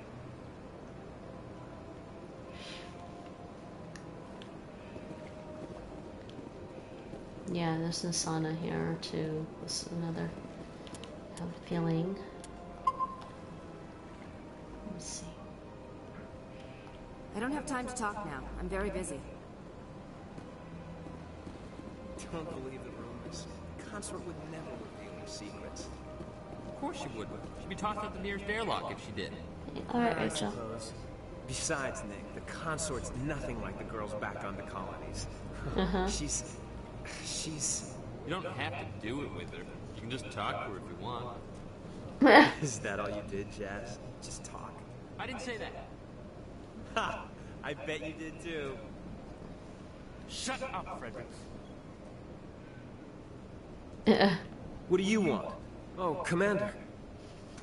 Is there something I can do for you? Relax, Private. This isn't an inspection. Right, sorry. What can I do for you, Commander? What can you tell me about the Asari consort? Well, she's an Asari who works here as... That is, she helps people with things. You never went to see her, did you, Fredericks? No, I never did. I couldn't afford it. It costs half a year's credits just to go in and talk to her. Can you at least tell me where I can find her? Sure. She's across the bridge from the embassies. Thanks, kid. Have fun. Try not to get into too much trouble. I will. Have fun, that is. Commander, good to see you again. I don't have time to talk now. I'm very busy.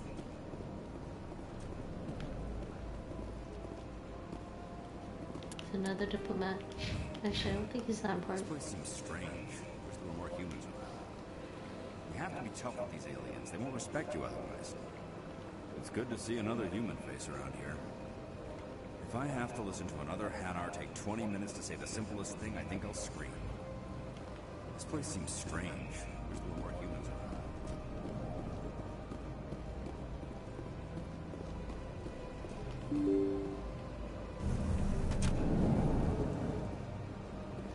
Alright, let's go this way.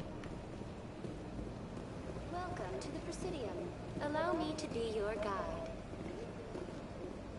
Alright, Avina. Let's talk to Avina. Greetings and welcome to the Presidium. My name is Avina, and I am pleased to be your virtual guide throughout this level of the Citadel space station.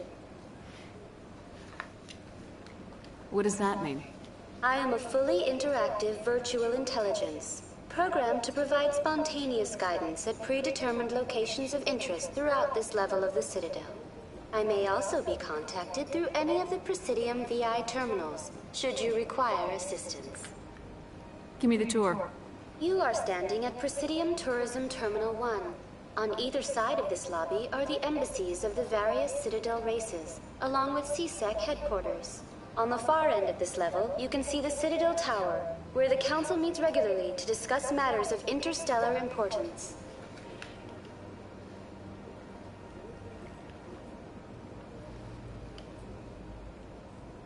What can you tell me about the Citadel Council? Originally, the Council consisted of representatives from the Asari and Salarians, the two dominant species in Citadel space. Roughly 1,304 Galactic Standard years ago, Turians were invited to join the Council in recognition of the role they played during the Krogan Rebellion.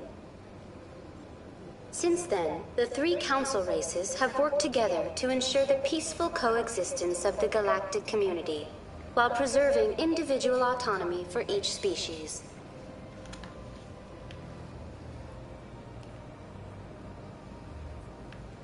Do you know anything about Spectres?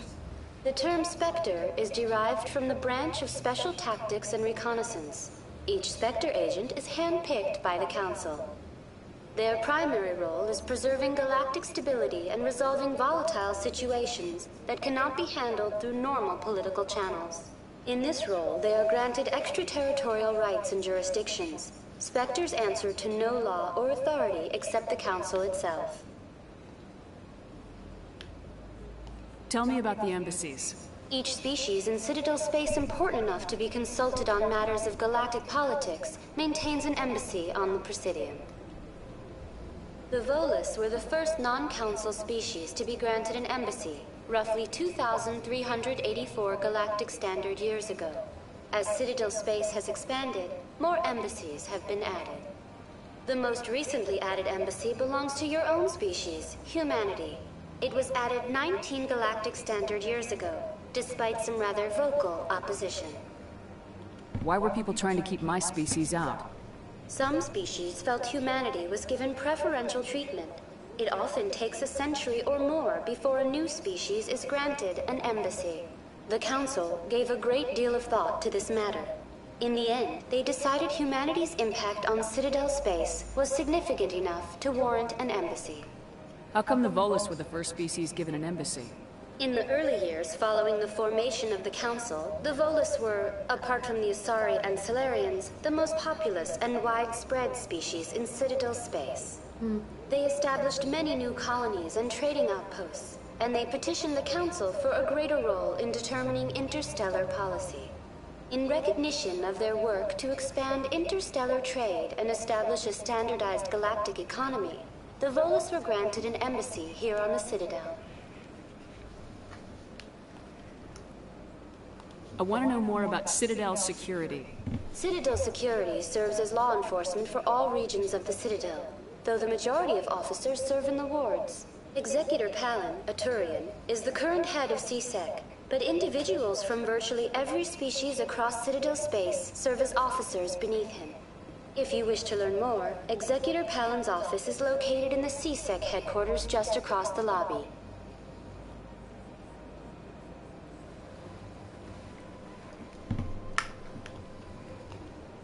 Goodbye.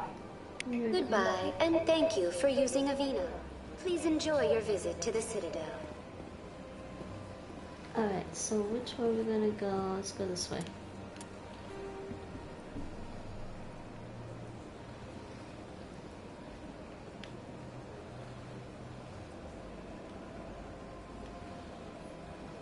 Don't need to go to the Citadel Tower yet.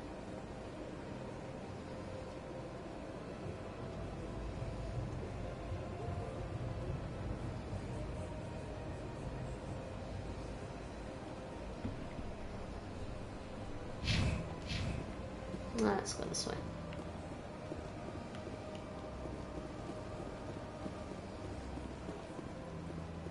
Elevator. Where's this elevator go to again? I don't remember. Wait, skip the elevators for now. Oh, where's this elevator go?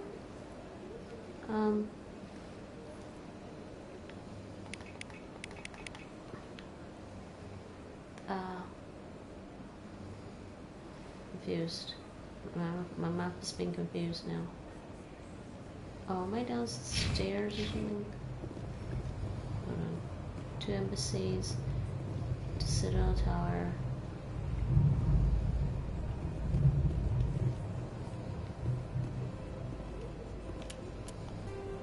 Okay, there we go. The ramp. That was weird. It was showing me something different.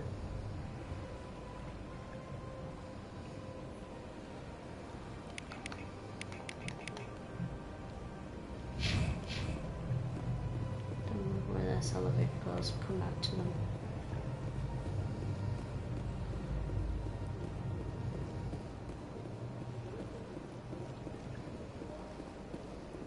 Can't talk to her. Just go this way. Wait, what's down this way? Ah, nothing.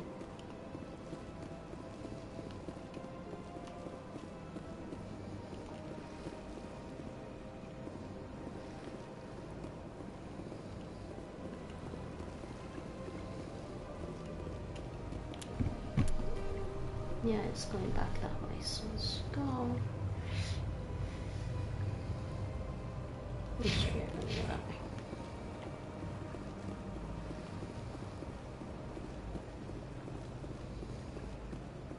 Oh, yeah, there's this transit thing.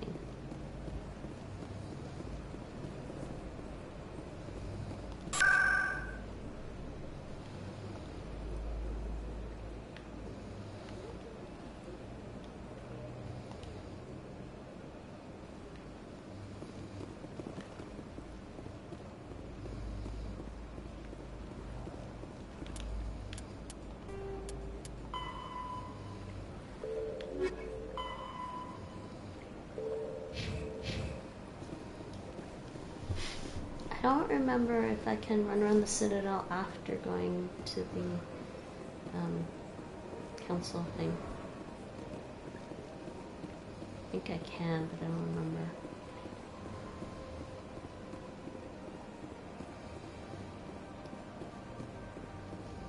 That's enough. I've had my office rearranged 5 times now. 5 times? Why? What? How should I know? It's not like Keepers offer an explanation.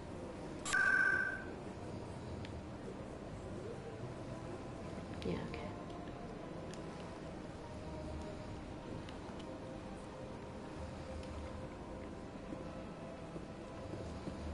Alright, let's see about this. Where are we? Consort chambers. This ought to be fun.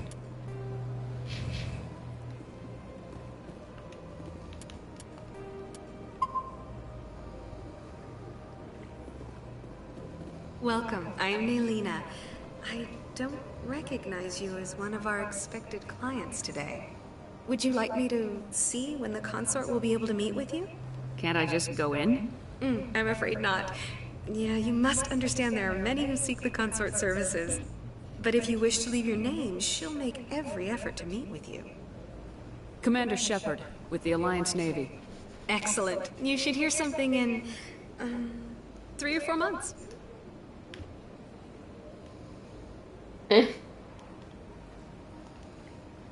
Nobody's worth that much of a wait. Well, that's not for me to judge. I have your name and you'll be contacted. Is there anything else? What do you do here, Naylina? I'm one of the consort's acolytes. Many of the people here today will not see the consort, but they expect to be attended to just the same. It's our job to ensure that they leave contented. Contented? What exactly do you attend to? Well, each acolyte has her unique abilities. Some soothe with song, others with conversation. As much as possible, we seek to match the needs of our clients to the skills of our acolytes. My specialty is touch. My fingertips can find every tension point in your body and relieve it.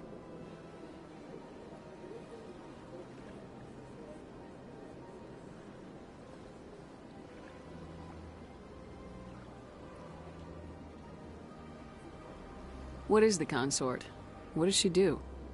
It's difficult to explain. She's many things to many people, and something different for each. Some seek her for advice, some for entertainment, others still for pleasure. Most of the time, our clients won't realize what they were seeking until after she has provided it for them.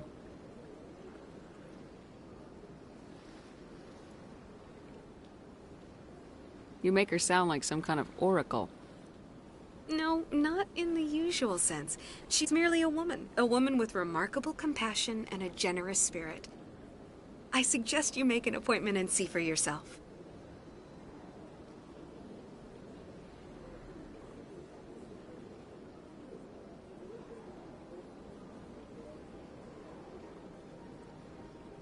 I think I'm done here. Oh, well, I hope you'll return again in the future. We always enjoy seeing new clients. Nalina. Yes, Shaira? Send the commander up to see me. I wish to speak with her. Yes, of course, mistress.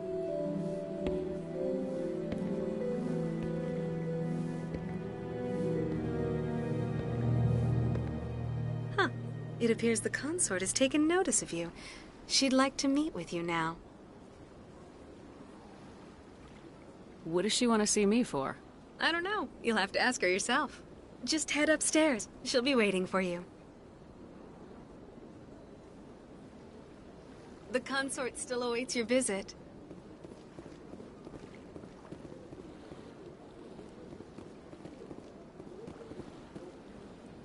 I see even the humans find the consort irresistible. Sure is peaceful here. An hour here is better than a year on leave. Well, they've built themselves quite the lake. Wonder if anyone ever drowned in it. Big place. This place is a little too perfect. Like they're hiding something. I can't tell the aliens from the animals.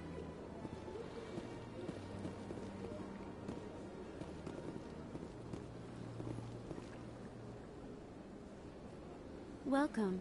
It is a pleasure to see you. This is my first time. I can't believe I didn't come sooner. Please, relax and enjoy yourself. Human military? You'll enjoy it here, I think. At ease, officer. This is a place of peace. Welcome. It is a pleasure to see you. I'd spend all day here if I could. Isn't this place terrific? This is the most relaxed I've been in days. Mm-hmm. This is my first time. I can't believe I didn't come sooner. This is another attendant. You're with the Alliance? My brother's a private back on Earth. The consort is a wonderful person. She has quite a gift. Yeah, she's human. You're with the Alliance? My brother's a private back on Earth. Alright, let's go over this way. This will be interesting. I'm thinking there's something I need to do in this conversation. I think I have to receive her gift. That is close enough, Commander. I've heard a great many things about you since your arrival here in our Citadel.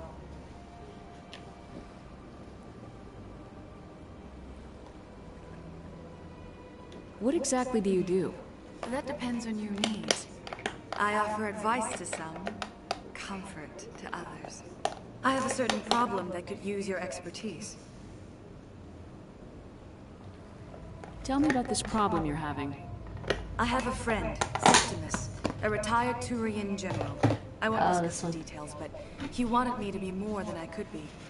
We had a falling out. Now he spends his days in Korra's den, drinking and spreading lies about me. If you would speak to him as a fellow soldier, I believe he will listen to you and let the matter be. What happened between you? I respect his privacy too much to go into the details. If he wishes to tell you what happened, that is his prerogative. Alright. What exactly do you want me to tell him? Appeal to his sense of honor. Remind him of his position as a general. If you can convince him to stop spreading lies about me, I would be very grateful.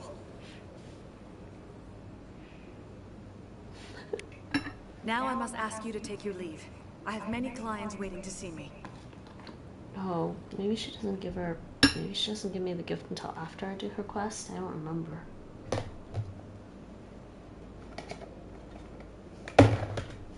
Talk to her again. Please, Commander. I ask that you return to me only after you have spoken with Septimus. Alright, Rachel. You're back. So I have to go do her quest first.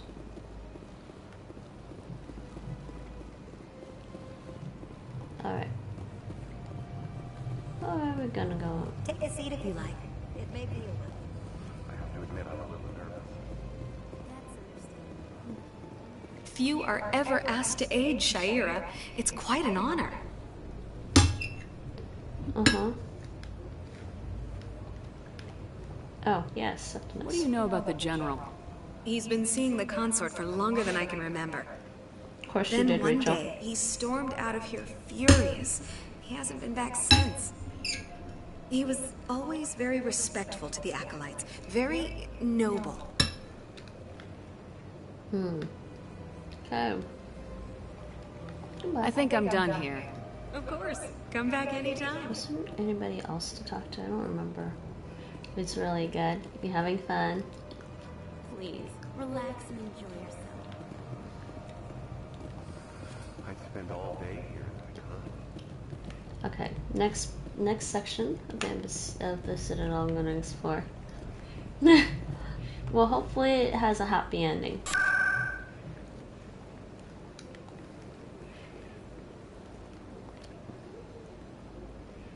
Okay, I'm going to keep exploring. I think I'm going to keep exploring. Where am I? This way? Yeah, this way. There's something here. There's the Emporium in the bank. It's not that big. It's Star Wars, so I wouldn't count on it. No, Star Wars used to have happy endings. They've only just decided to add a few others.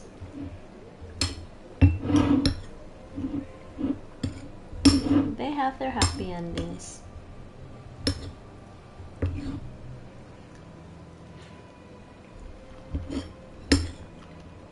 No, it really depends.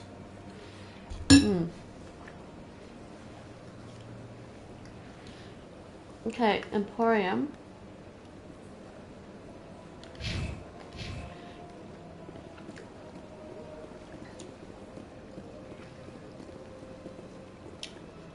No, they had some complex endings in some of the other stories too, though.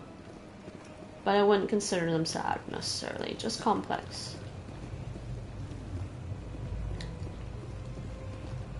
Welcome to Presidium Tourism Terminal 3.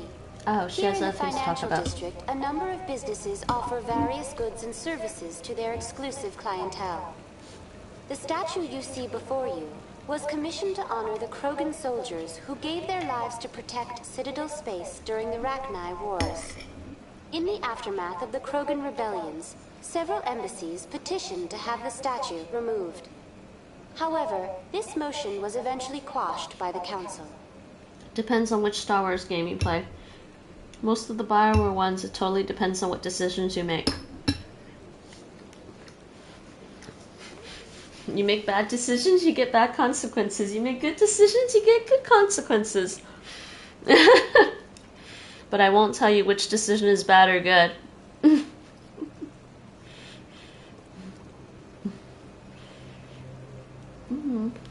Investigate. Why did the Council fight so hard to keep the statue?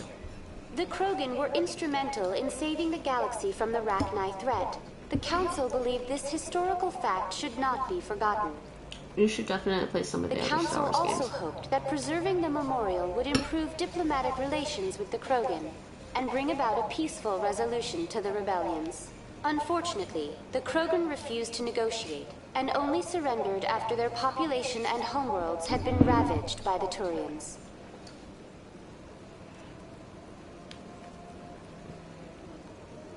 What were the Rachni Wars? Nearly 2,200 years ago, explorers seeking to expand Citadel space opened up mass relays leading to systems controlled by the Rachni. A highly intelligent and aggressive insect race, the Rachni unleashed a war of conquest against the rest of the galaxy that lasted for nearly 3 centuries. The emergence of the Krogan finally turned the tide in favor of the Citadel species.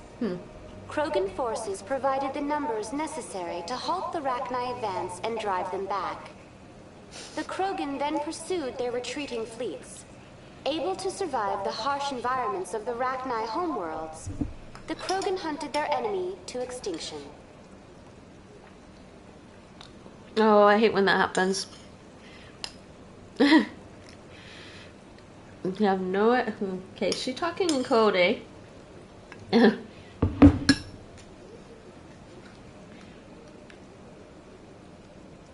She's very drunk. Oh, good lord. Was it really necessary to wipe them out? I am sorry, but a value judgment of that nature goes beyond my programming. I remember her saying that before. And she'll just give you factual information, but if you ask her about an opinion, she'll just say that. It's funny.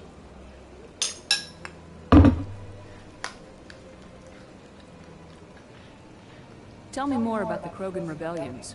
In recognition of their efforts during the Rachni Wars, the Krogan were granted several new colony worlds by the Council.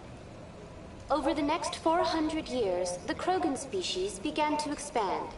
Blessed with an extremely high birth rate, their numbers began to swell. Faced with a critical overpopulation crisis, the Krogan started a violent colonization of nearby worlds inhabited by other Council species. The Krogan rebellions had begun. For a full century, the Council and its member species fought to bring the Krogan under control.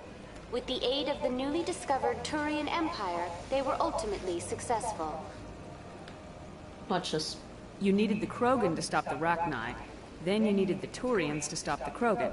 So who's gonna stop the Turians?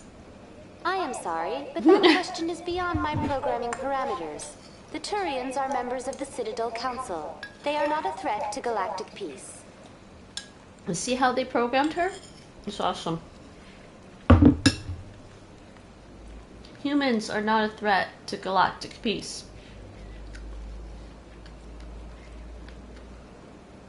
That's all for now. Thank you for using Avina. Have a pleasant day. Some more codex entries, and I'm getting experience points. That's always awesome. Okay, which way was I going again? Did I come down this way? I think I came down this way.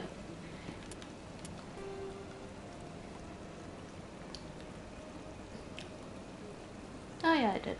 So let's go to the Emporium.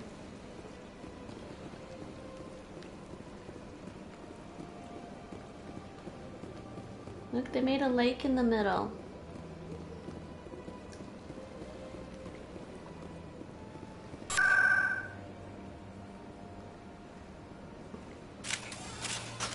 Oh, you can put your gun away. It doesn't need to be up. Oh, wait, I went back the wrong way. Oops.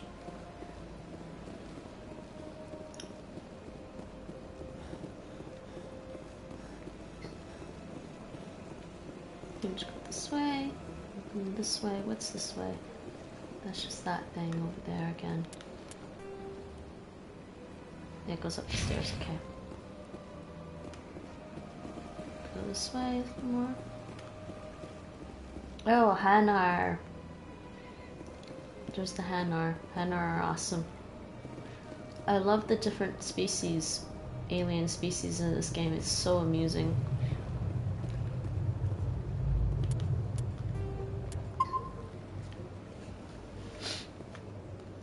Ah, human. This one is greatly pleased to see you here in my decadent emporium.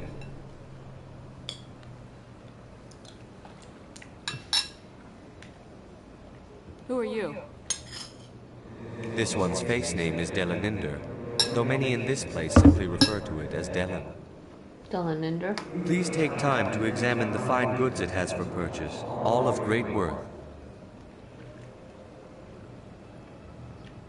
Who are you?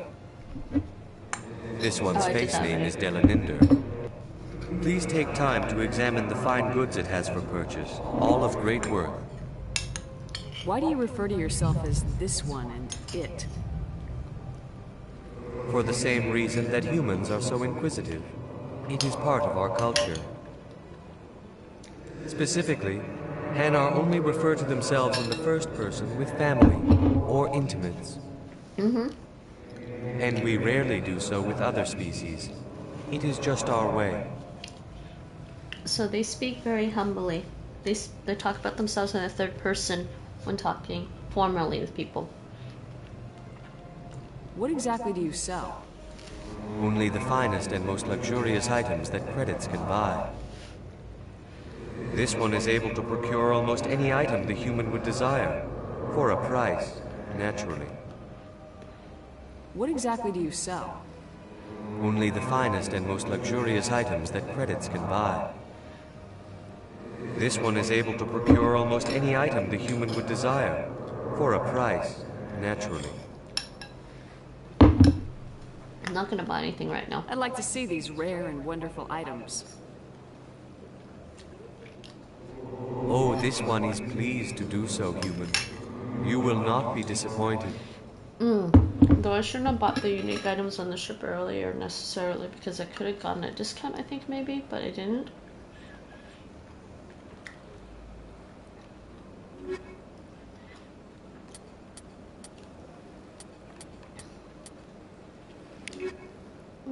Talk again. Commander, it is good to see you again. Show me your items. Oh, this one is pleased to do so, human. You armor. I don't know how to switch.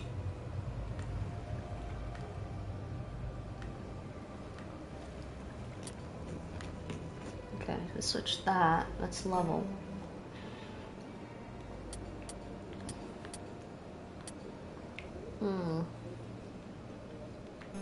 I don't know how to switch to the other thing he has. Let's just have to talk to him again. Commander, show me your items. Oh. Okay, here we go. Oh, wait, we need this.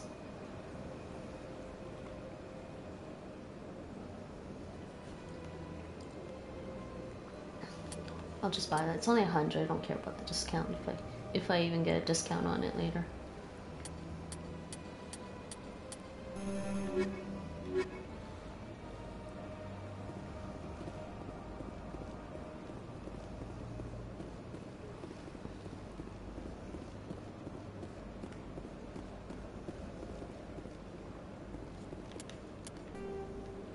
There's nothing here, I don't think. Just some stuff back here. There was yeah, there's a keeper back here.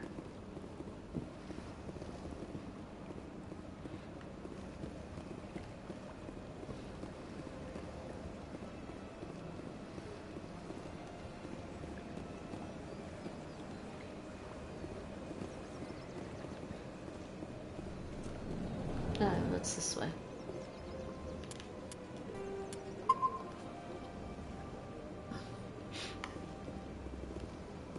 Barlin Vaughn. What's this? One of the Earth Clan. Ah, a very famous one, yes? You are the one called Shepherd. I am the one called Shepherd. It is a great honor to welcome the heroes of the Blitz.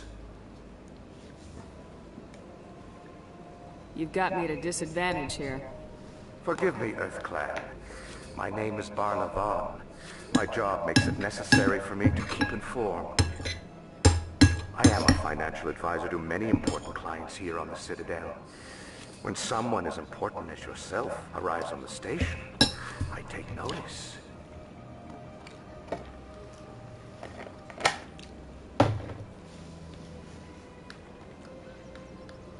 Tell me more about your job. Galactic finance is incredibly complex. A mix of laws and regulations from dozens of interstellar economies. I'm an expert in how all these economies interact. For a fee, I share my expertise. I also offer premium services for those clients who need someone to conduct business without drawing unwanted attention. Discreet and efficient. That's my motto.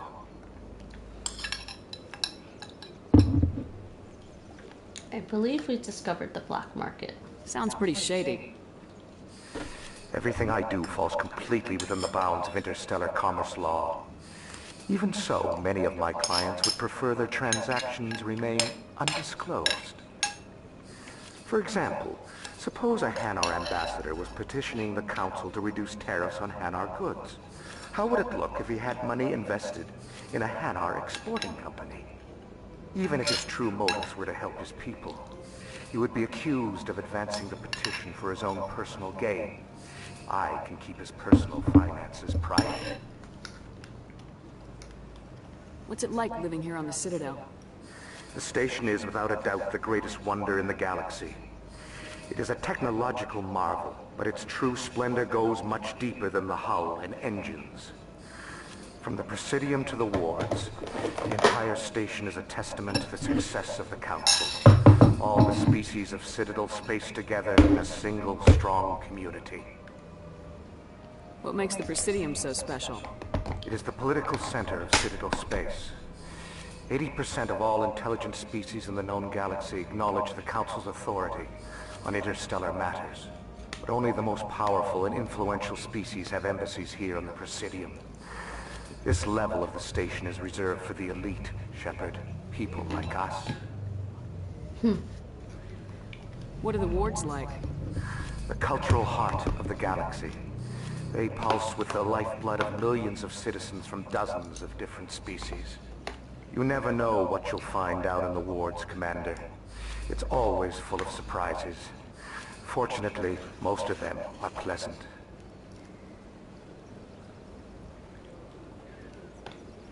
Fortunately, most of them are pleasant. Alright. I should go. Goodbye, Commander.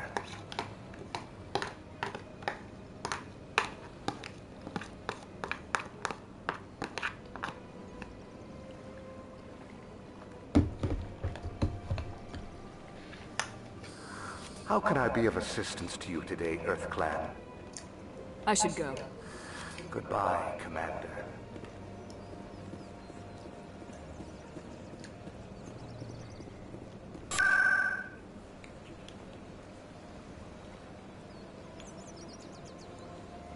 Okay.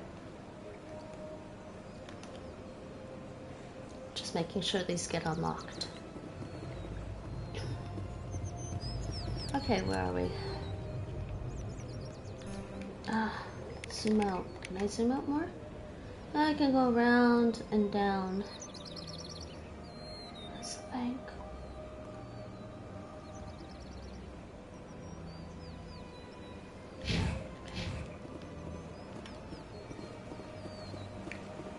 Let's just run this way. Look at it, it's a lake.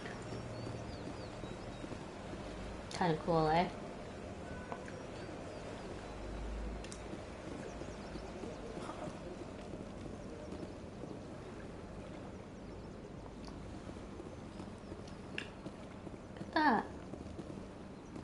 Anyone else hear that low hum?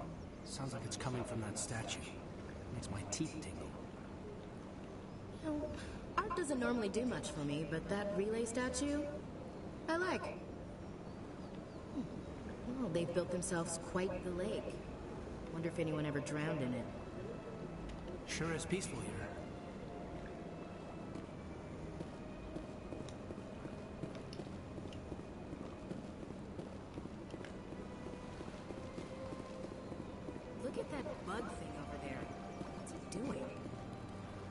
Please do not disturb the keepers.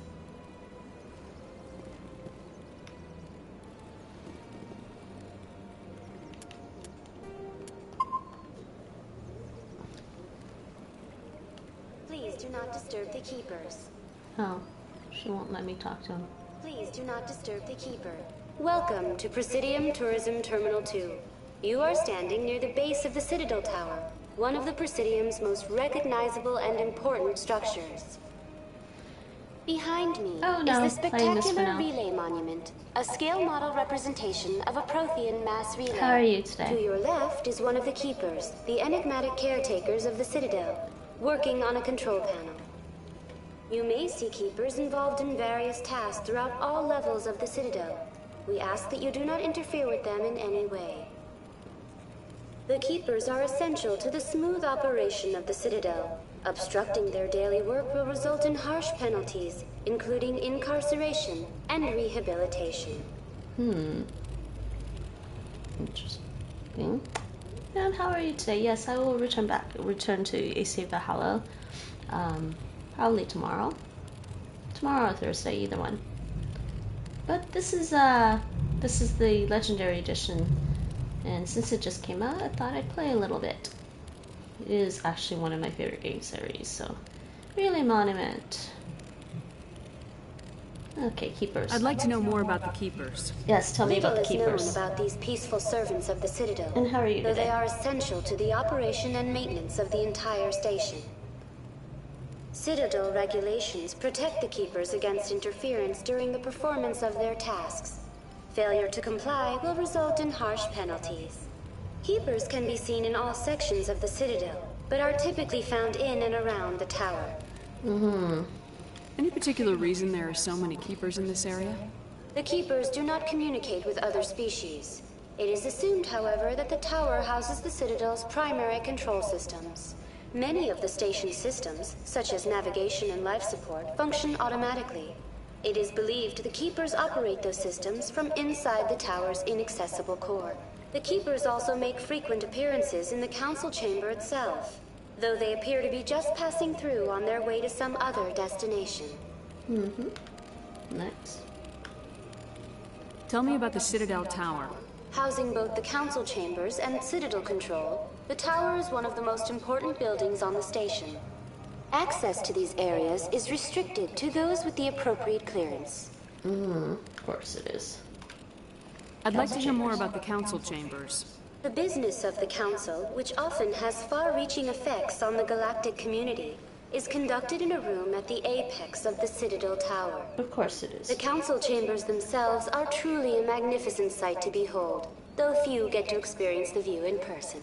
Typically, only the councilors, ambassadors, and high-ranking officials, along with various support staff, are allowed access. Actually, I'll probably get back to Assassin's Creed Valhalla on Thursday. Okay.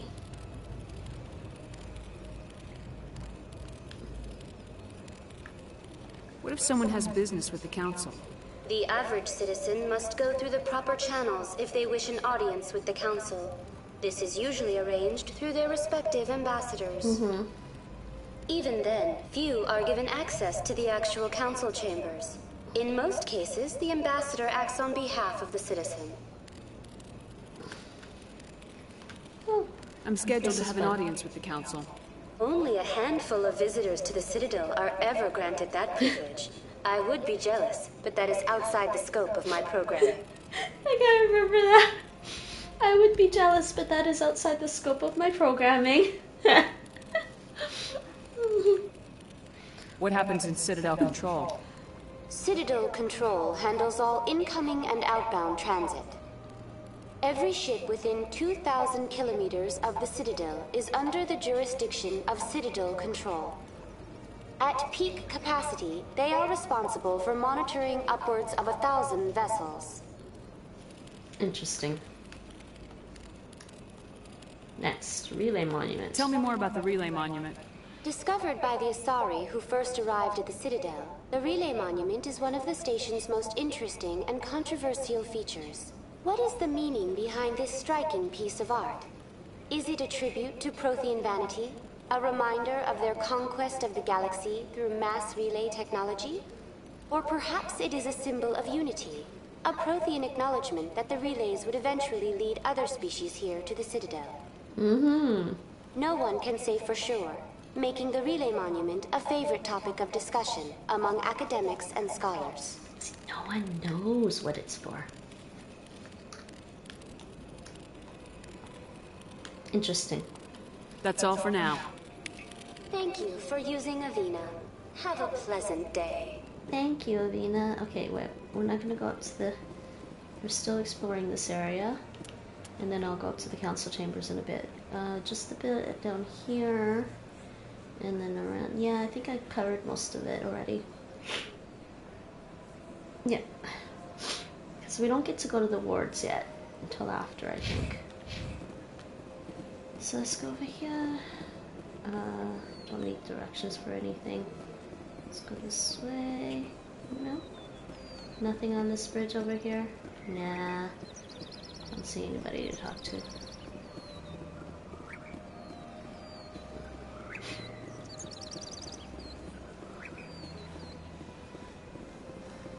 Over here maybe might be something to do.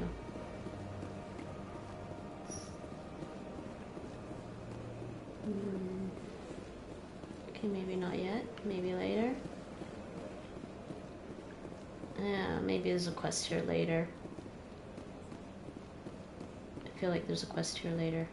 Oh, actually, this is the way to the wards. Okay.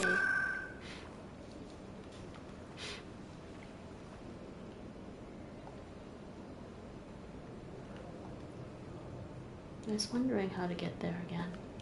Yeah, you can move this way. Just gonna make a save there.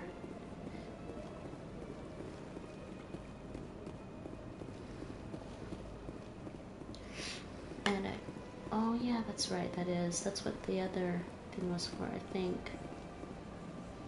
Where am I on the map?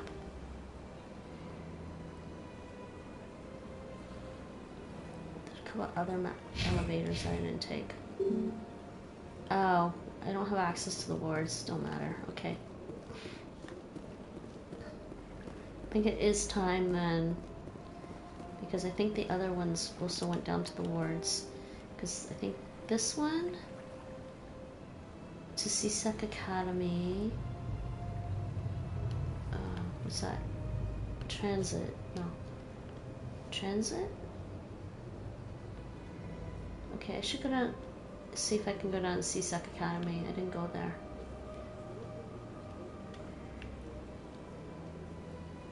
Wards. I'm gonna try and go to CSEC Academy. See if I can. See if I remember how to get there. Let's go this way. I didn't try to go there yet, so.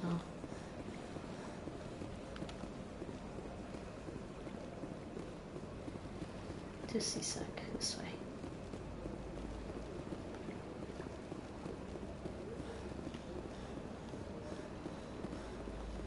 No, it might not let me go to CSEC Academy. That's fine. Yeah, it looks like it's... Yeah, we can't do it. Okay, so let's just go...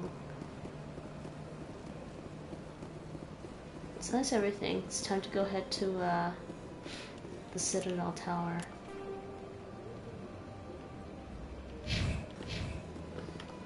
It's not too far. She's gonna run. She's gonna run over there. Come on, let's go. Let's go. You don't need to warp over there.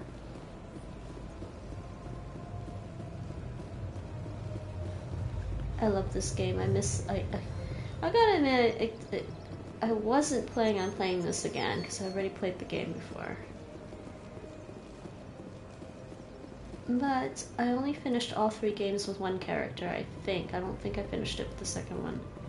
Or at the very least, I remember the one character more than the other one if I finished it a second time. So kind of actually am interested in playing this game, especially with it being in, 4K resolution. The council isn't going to ask me any questions, are they? I doubt it. We've made our reports. Now we just have to trust Ambassador Udina. No, we don't, sir. You can skip the elevator scene if you want, apparently. And it does seem to be a lot faster than before. So hey, we're in the Citadel Tower. Let's see what's going on over here. Garrus. Saren's hiding something. Give me more time. Stall them. Stall the council? Don't be ridiculous. Your investigation is over, Garrus.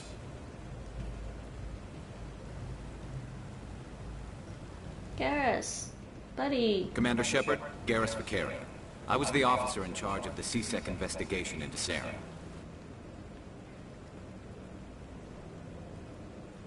Sounds like you really want to bring him down. I don't trust him. Something about him rubs me the wrong way. But he's a Spectre. Everything he touches is classified. I can't find any hard evidence. I think the Council's ready for us, Commander. Good luck, Shepard. Maybe they'll listen to you. You don't want to keep the Council waiting. Garrus! Garrus! Aww. Hey, buddy. Yes, Garrus was my other... No, I did finish Mass Effect 3. I did finish all 3 games twice. My female ship ended up with Garrus.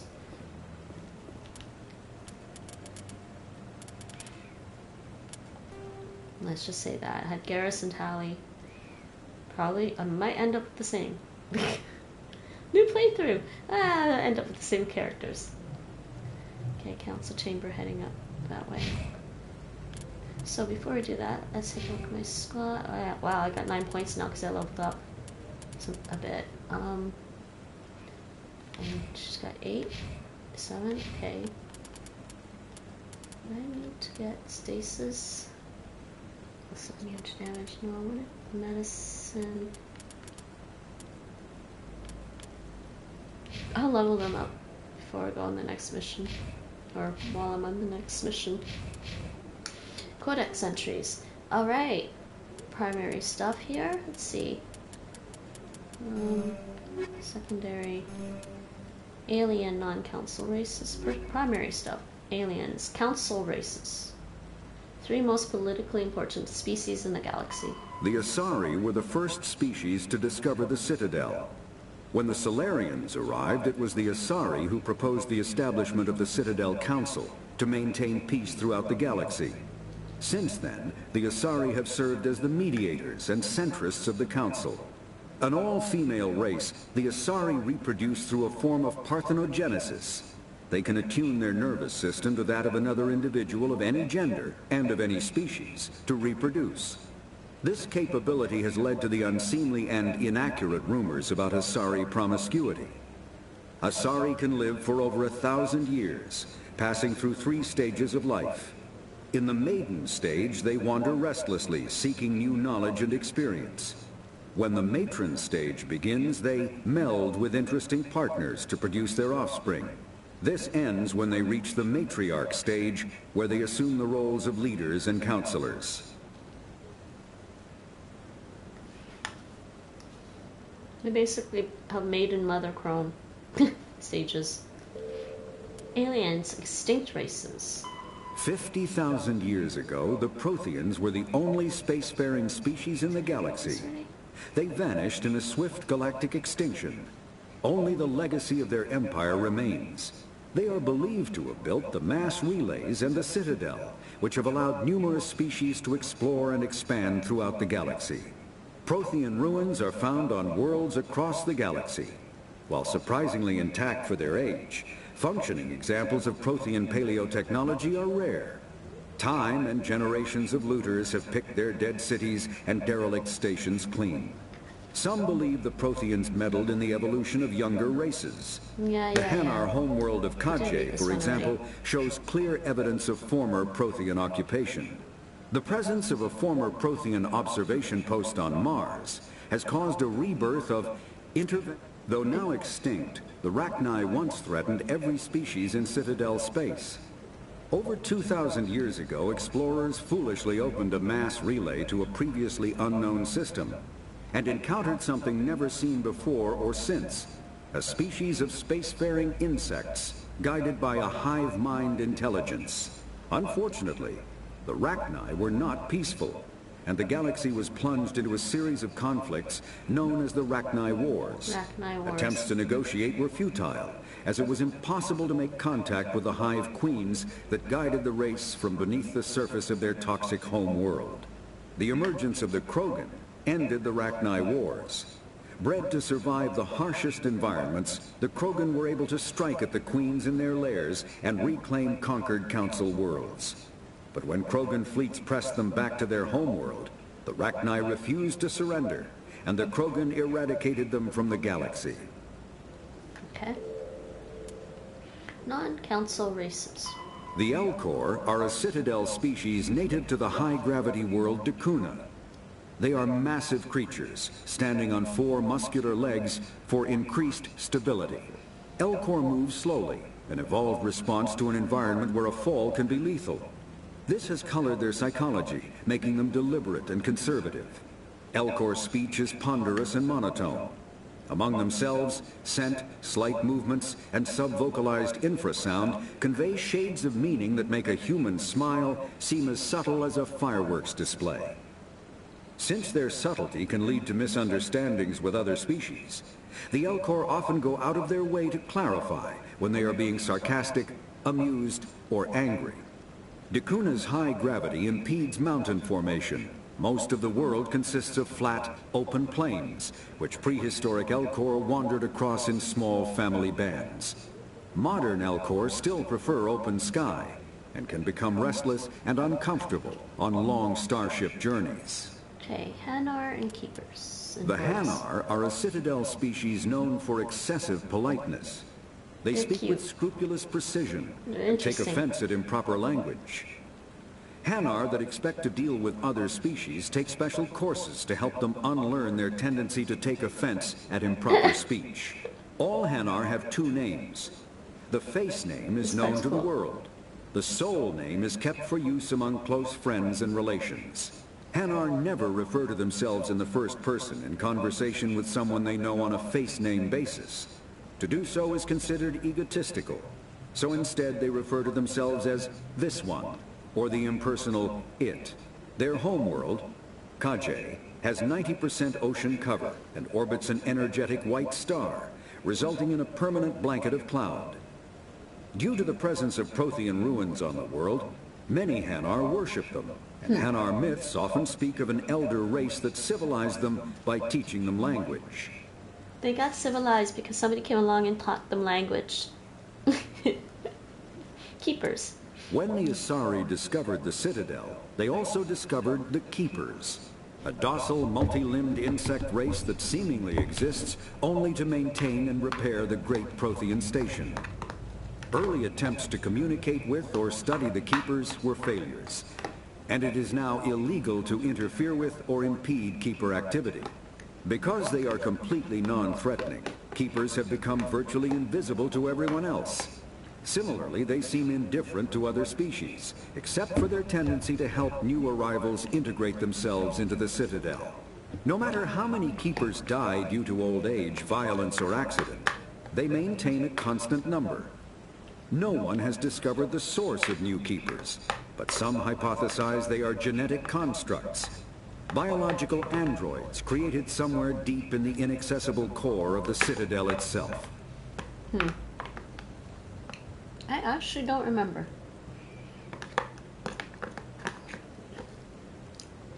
But I think that may actually be the case. Volus. The Volus are a member species of the Citadel with their own embassy, but they are also a client race of the Turians. Centuries ago, they were voluntarily absorbed into the hierarchy, effectively trading their mercantile prowess for Turian military protection. Erun, their homeworld, lies far beyond the normal life zone of its star. However, the world has a high-pressure greenhouse atmosphere that traps enough heat to support an ammonia-based biochemistry.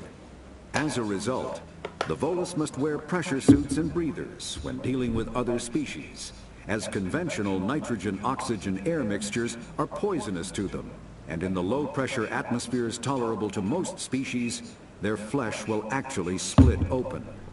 Volus culture is tribal, bartering lands and even people to gain status. This culture of exchange inclines them to economic pursuits. It was the Volus who authored the Unified Banking Act, and they continue to monitor and balance the Citadel economy. They remind me of Ferengi in Star Trek. A little bit.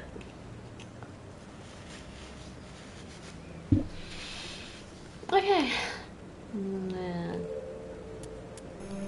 those are done. Next one, Citadel and Galactic Government. The Citadel is an ancient deep space station, presumably constructed by the Protheans.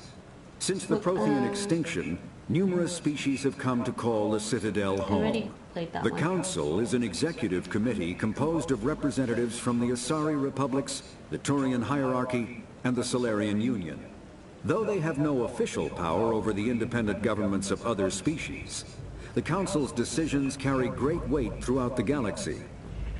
No single Council race is strong enough to defy the other two, and all have a vested interest in compromise and cooperation. Each of the Council species has general characteristics associated with the various aspects of governing the galaxy. The Asari are typically seen as diplomats and mediators. The Solarians gather intelligence and information. The Turians provide the bulk of the military and peacekeeping forces. Any species granted an embassy on the Citadel is considered an associate member, bound by the accords of the Citadel Conventions. Associate members may bring issues to the attention of the Council, though they have no input on the decision. The Human Systems Alliance became an associate member of the Citadel in 2165. Okay, we're done with all of those. Those are all the new Codex entries. There's some minor ones here. Non-council races. Didn't I read this already? Oh, no, I didn't. After the Rachni War, the quick-breeding Krogan expanded at the expense of their neighbors. Warlords leveraged their veteran soldiers to seize living space, while the council races were still grateful. Over centuries, the Krogan conquered world after world. There was always just one more needed. When the council finally demanded withdrawal from the Asari colony of Lucia, Krogan overlord Kredak stormed off the Citadel, daring the council to take their worlds back.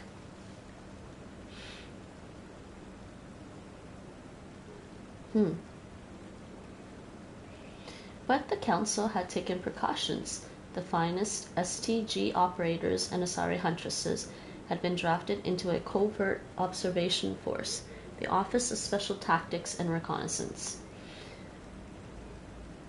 The Spectres opened the war with crippling strategic strikes. Krogan planets went dark as computer viruses flooded the extranet. Sabotaged antimatter refineries disappeared in blue-white annihilation. Headquarters stations shattered into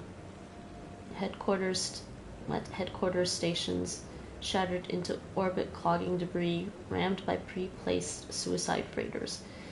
Still, this only delayed the inevitable. The war would have been lost if not for first contact with the Turians, who responded to Krogan threats with a prompt declaration of war. Being on the far side of Krogan space from the Council, the Turians advanced rapidly in the lightly defended Krogan rear areas. The Krogan responded by dropping space stations and asteroids on Turian colonies. 3 worlds were rendered completely uninhabitable. This was precisely the wrong approach to take with the Turians. Each is first and foremost a public servant, willing to risk his life to protect his comrades. Rather than increasing public war wariness, Krogan tactics stiffened Turian resolve. The arrival of Turian task forces saved many worlds from the warlords' marauding fleets, but it took development of the genophage bioweapon to end the war. There were decades of unrest afterwards. Rogue warlords and holdout groups of insurgents refused to surrender or disappeared into the frontier systems to become pirates. That's about the Krogans. Do I want to read this one right now? Maybe I should read these later. Let's see. These diplomatic talks occurred in the wake of the Krogan rebellions as a response to the destruction of the conflict and an attempt to distance the Council from the brutal Krogan warfare. The conventions regulate the use of weapons, and the mass destruction of WMD causes environmental alteration to the world. A bomb that produces a large crater is not considered a WMD. A bomb that causes a nuclear winter is. Use of WMD is forbidden on garden worlds like Earth with ecospheres that can readily support a population. If a habitable world is destroyed, it will not be replaced for millions of years. The conventions do not forbid the use of WMD on hostile worlds or in sealed space station environments. Many militaries continue to develop and maintain stockpiles. The conventions graded weapons of mass destruction into tiers of concern. Tier 1 is the greatest threat to galactic peace. Tier 1, large kinetic impactors such as asteroid drops or deorbiting space stations, effectively free and available in any system in the form of debris left over from planetary accretion. Kinetic impactors are the weapon of choice for terrorists in third galaxy nations. Tier 2, uncontrolled self-replicating weapons such as nanotechnology, viral or bacteriological organism, von Neumann devices, and destructive computer viruses. These weapons can lie dormant for millennia, waiting for a careless visitor to carry them onto another world. 3. Large energy burst weapons such as nuclear or antimatter warheads. 4. Alien species deliberately introduced to crowd out native forms necessary for the health of an ecosystem. Ecological tampering can take years to bear fruit, making it difficult to prove. Okay, I'm going to skip the rest of these for now. I don't know why it says that. It was this one, right? Yeah, okay. And then there was one for technology. I did read the biotic amps. Okay, I'm going to skip those for now. I might just skip the secondary ones from now on. That's enough to give everyone a little clue as to what's going on, but the primary ones are interesting. Really important. And the journal got updated. That's a new assignment I picked up. Can't get to lower wards right now. Gotta get a ship first. So we gotta go to the tower. Alright, save here before we do this thing. We'll do this little bit and that will be probably the end of this stream.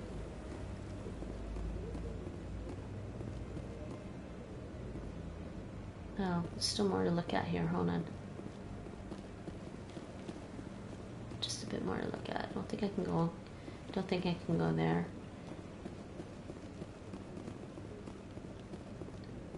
Don't think I can go there. There's no door to click on. There's a keeper over there. Oh, there might be a side quest I can pick up. There's that after I go to the chambers. It might be after I go to the chambers. See, there's a keeper here.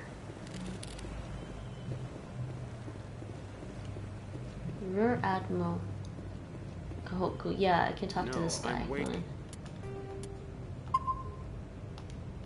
Let's talk to this guy. To speak, Commander. Commander. Oh, you won't talk to me right now. Okay, that's fine. He'll talk to me afterwards, I think. That's what's gonna happen.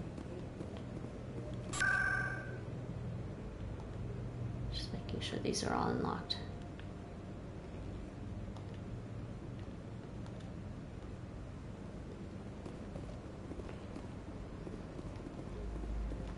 Let's go this way.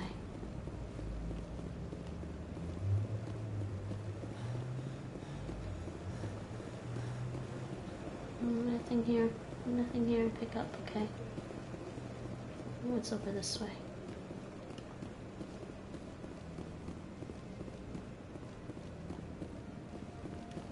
Don't be ridiculous. The Volus won't be joining the Council for years. I'm not so sure. The humans are making a strong push. Can't get by the keeper.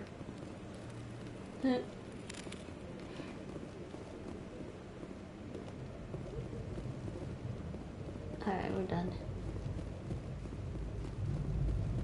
I think basically I pick up some more side quests when I get out of the chambers. Oh, there's Captain Anderson. We gotta talk to him.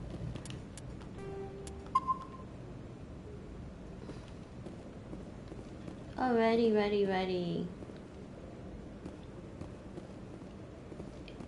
The hearing's already started. Come on.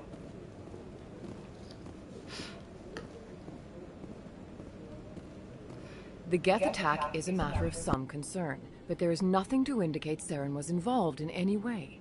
The investigation by Citadel Security turned up no evidence to support your charge of treason. An eyewitness saw him kill Nihilus in cold blood. We've read the Eden Prime reports, Ambassador. The testimony of one traumatized dock worker is hardly compelling proof. I resent these accusations. Nihilus was a fellow Spectre and a friend. That just let you catch him off guard. Captain Anderson, you always seem to be involved when humanity makes false charges against me. And this must be your protege, Commander Shepard. The one who let the beacon get destroyed. The mission to Eden Prime was top secret. The only way you could know about the beacon was if you were there. With Nihilus gone, his files passed on to me. I read the Eden Prime report. I was unimpressed. But what can you expect from a human?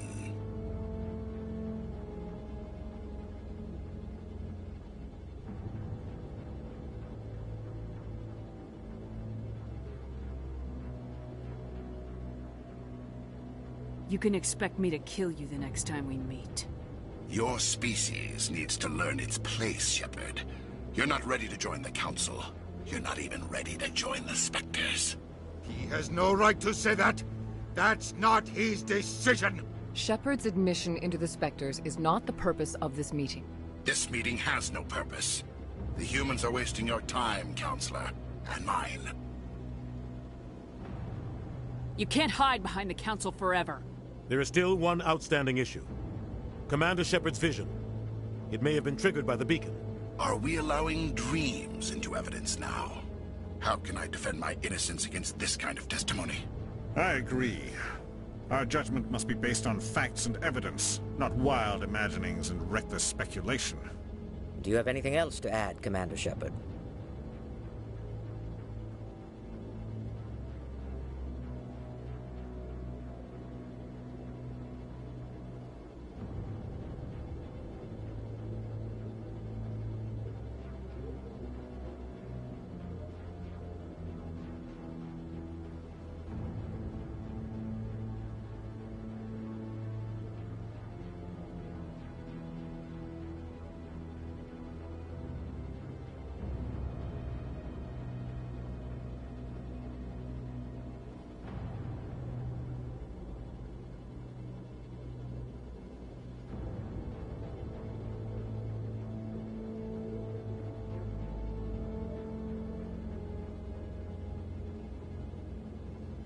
You've made your decision. I won't waste my breath.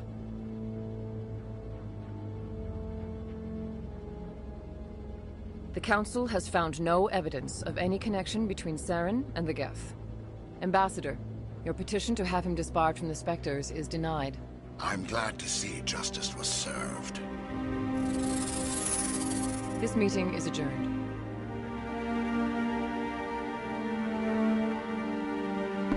They tried.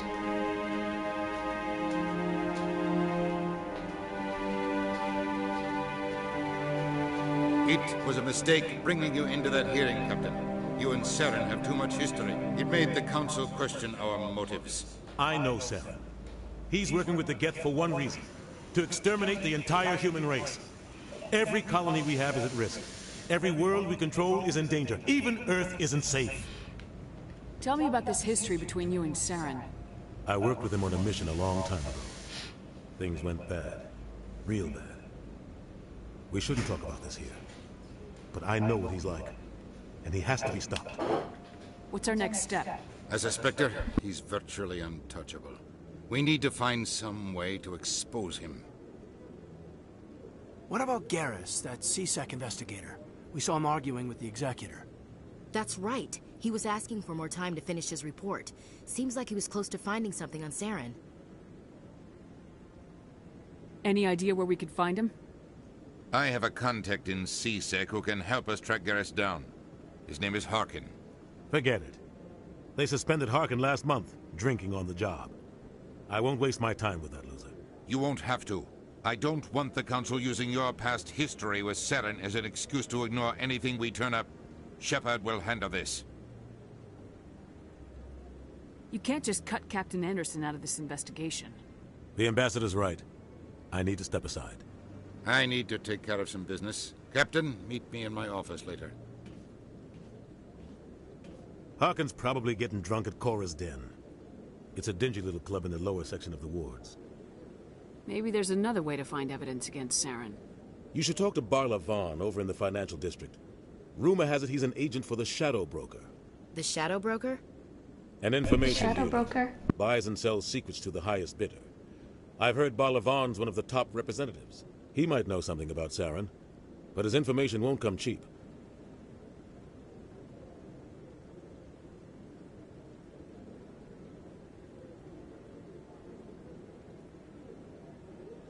You and Saren have a history. What happened? About 20 years ago, I was part of a mission in the Skillian Verge. I was working with Saren to find and remove a known terrorist threat. Saren eliminated his target, but a lot of people died along the way, innocent people. And the official records just covered it all up. But I saw how he operates. No conscience, no hesitation. He'd kill 1,000 innocent civilians to end a war without a second thought.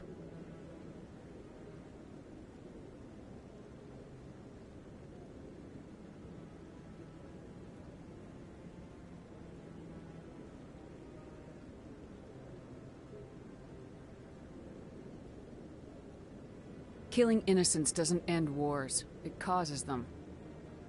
I know how the world works, Commander. Sometimes you're forced to make unpleasant decisions, but only if there's no other way.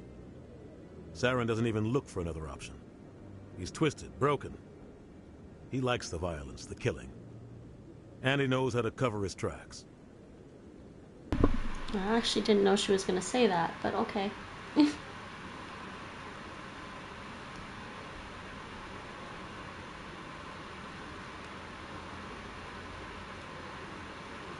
Our ambassador doesn't seem to get along with the Council. He's just frustrated. The Council's always preaching that we need to be part of the Galactic community. But for them, it's a one-way street. They want us to expand and settle unstable regions like the Skillian Verge and the Attican Traverse. But when we run into trouble, they don't want to help us out. Everyone knows it's only a matter of time until we get a seat on the Council. The ambassador just thinks it should happen sooner rather than later. And I agree.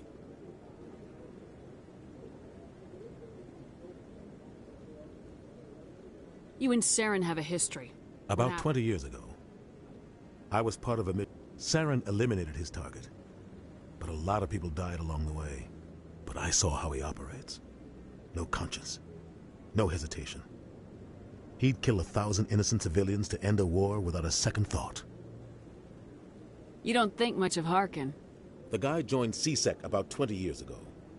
He's been an embarrassment to our species ever since. Roughing up suspects in custody, bribery accusations, alcohol and drug use. The embassy used to step in when he got in trouble. But I guess enough was enough. Guy's a scumbag. He should have been cut loose a long time ago. He was one of the first human CSEC officers. Guess it would have looked bad if he got fired. A lot of backroom deals were worked out over the years to keep him on the force. Politics is a dirty business sometimes, but it looks like his time's run out. We've got enough humans in CSEC now to stop protecting him. I thought this embassy was supposed to help humans. Harkin may be human, but he's also an ass. He's had more than his share of chances. If the embassy wasn't protecting him, he would have been fired 15 years ago. CSEC is better off without him. I want to know more about the Spectres. They're not your typical government agency. They tend to work alone, behind the scenes. They take care of problems the Council can't. It's not easy preserving peace across an entire galaxy. The Council prefers to use diplomacy and negotiation. But sometimes more extreme measures are needed. How do they decide who becomes a Spectre? You can't just apply to join. There's no training program. Spectres aren't made. They're born. The Council's always looking for exceptional individuals. People who can get the job done. Like you. They've been watching you for years. They see something in you. They want you on their side. Nihilus was supposed to give them a final recommendation, but with him gone, things are still up in the air. What's their command structure like? There is no command structure. Each Spectre answers directly to the Council. Sometimes they're sent on specific missions. Other times, they act on their own. They tend to operate outside the law, do whatever it takes to accomplish their goals. The Council just turns a blind eye. Spectres have a lot of power, Shepard. They sound like shadow operatives. Everything about them is classified. We don't even know how many there are. The latest Alliance estimate puts their numbers under 100. But the Council couldn't do its job without them. They're the Citadel's top agents, the last line of defense, the final option before open war. The entire galaxy respects and fears them. If a Spectre shows up, you know something big is about to happen. What happens when a Spectre goes rogue, like Saren? It doesn't happen often. The Council is careful when they select their candidates. But when something does go wrong, there's usually only one solution. Send another Spectre to bring the rogue agent down. Our ambassador doesn't He's just frustrated. They want us to Everyone knows it's only a matter of time until we get a seat on the Council. The ambassador just thinks it should happen sooner rather than later. And I agree. Who cares if we get a seat on the Council? What's the big deal? If the Council passes a ruling on an interstellar matter, we have to follow it. We don't have the fleets or political allies to defy them. Once we get a seat on the Council, we'll be able to influence those rulings, protect our own interests. No more jumping through hoops whenever we want something. Take this mess we're in now. If humanity had a seat on the Council, we'd just send the Citadel fleet out to take care of Saren and his Geth. Problem solved. Maybe they'd let us join the Council if we were more willing to cooperate with the other species. Of course they would. If we did everything they told us to, they'd love to have us on the Council. But it wouldn't be much of a deal for us. I understand their side. They don't want us dominating the Council. It's founded on cooperation and alliances. But we have to look out for our own interests, too. You don't think much of Hart? The guy joined CSEC, roughing up suspects in custody, bribery accusations, alcohol and drug use. The embassy used to step in when he got in trouble. But I guess enough was enough. I want to know more about the Spectre. It's not easy preserving peace across an entire galaxy. The Council prefers to use diplomacy and negotiation. Tell me more about the Shadow Broker. He's a necessary evil of galactic politics. Buying and selling information is a part of the game. And the Shadow Broker just happens to be the best player on the field. Always sells to the highest bidder. Doesn't get involved in politics. Doesn't pick sides. A simple system, but it works. He's not a threat to anyone, not directly. He's just a resource we can use, or she is. Or maybe they are. Nobody really knows.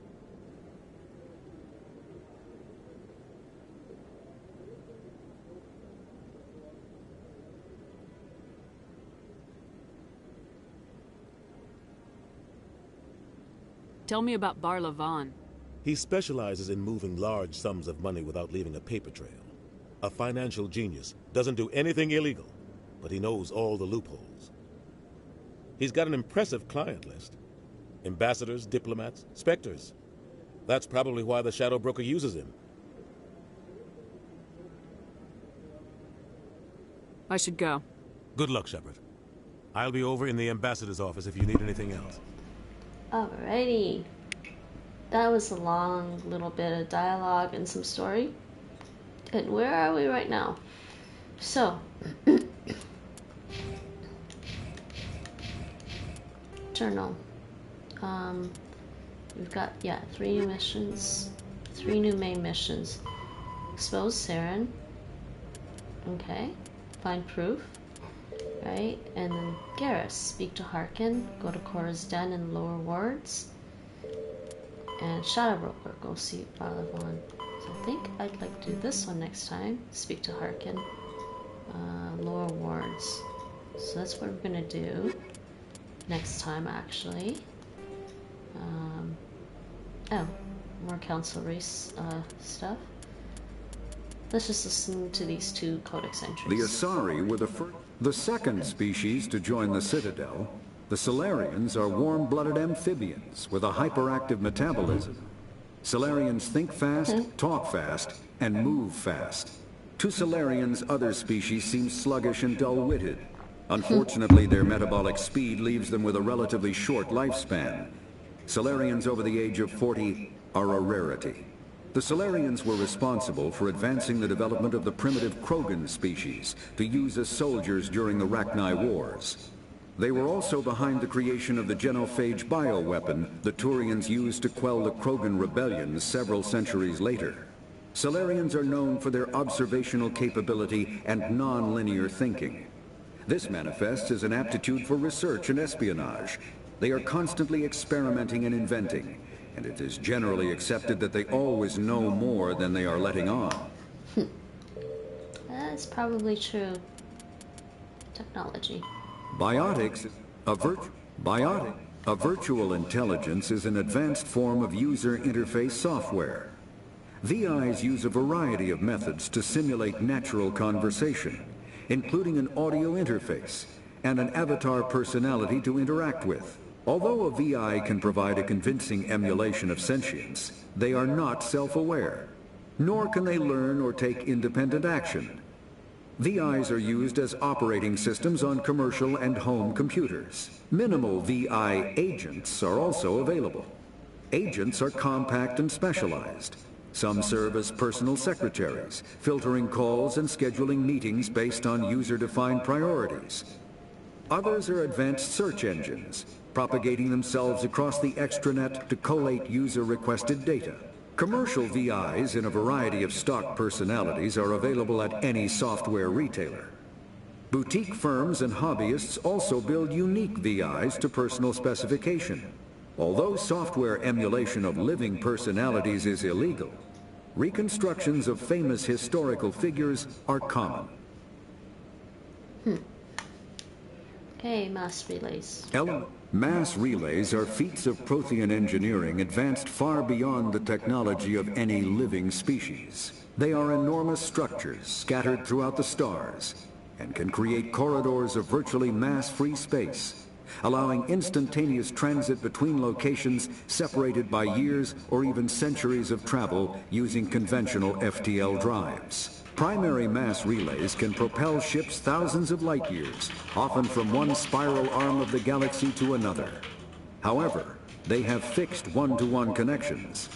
A primary relay connects to one other primary relay and nowhere else. Secondary relays can only propel ships across a few hundred light years. However, they are omnidirectional. A secondary relay can send a ship to any other relay within its limited range. There are many dormant primary relays whose corresponding twins have not yet been located. These are left inactive until their partner is charted, as established civilizations are unwilling to blindly open a passage that might connect them to a hostile species.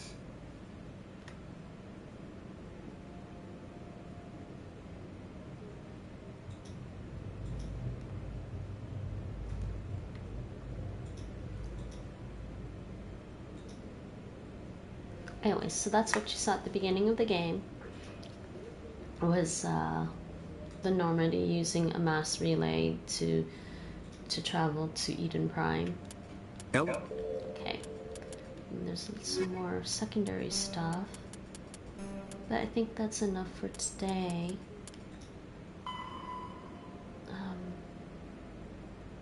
Yeah, that's enough for today, I think.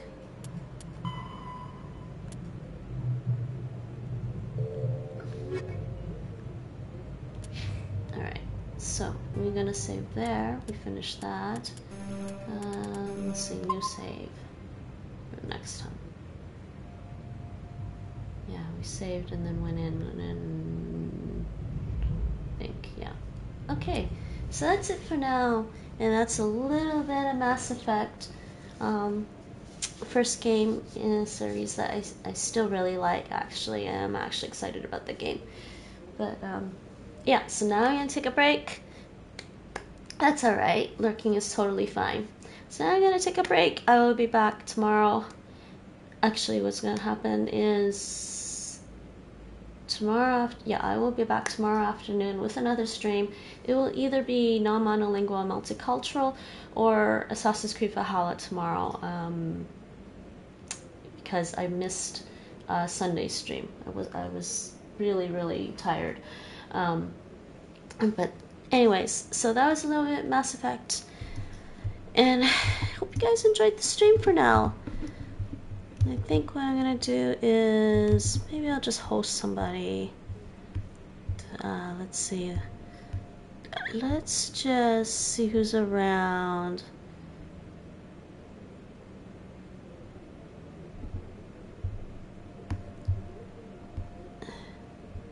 Yeah, okay, you know what? I'm gonna send you off. Actually, I will send you off to somebody.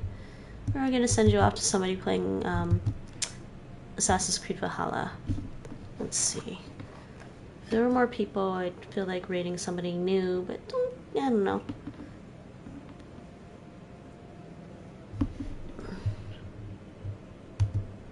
Let's see.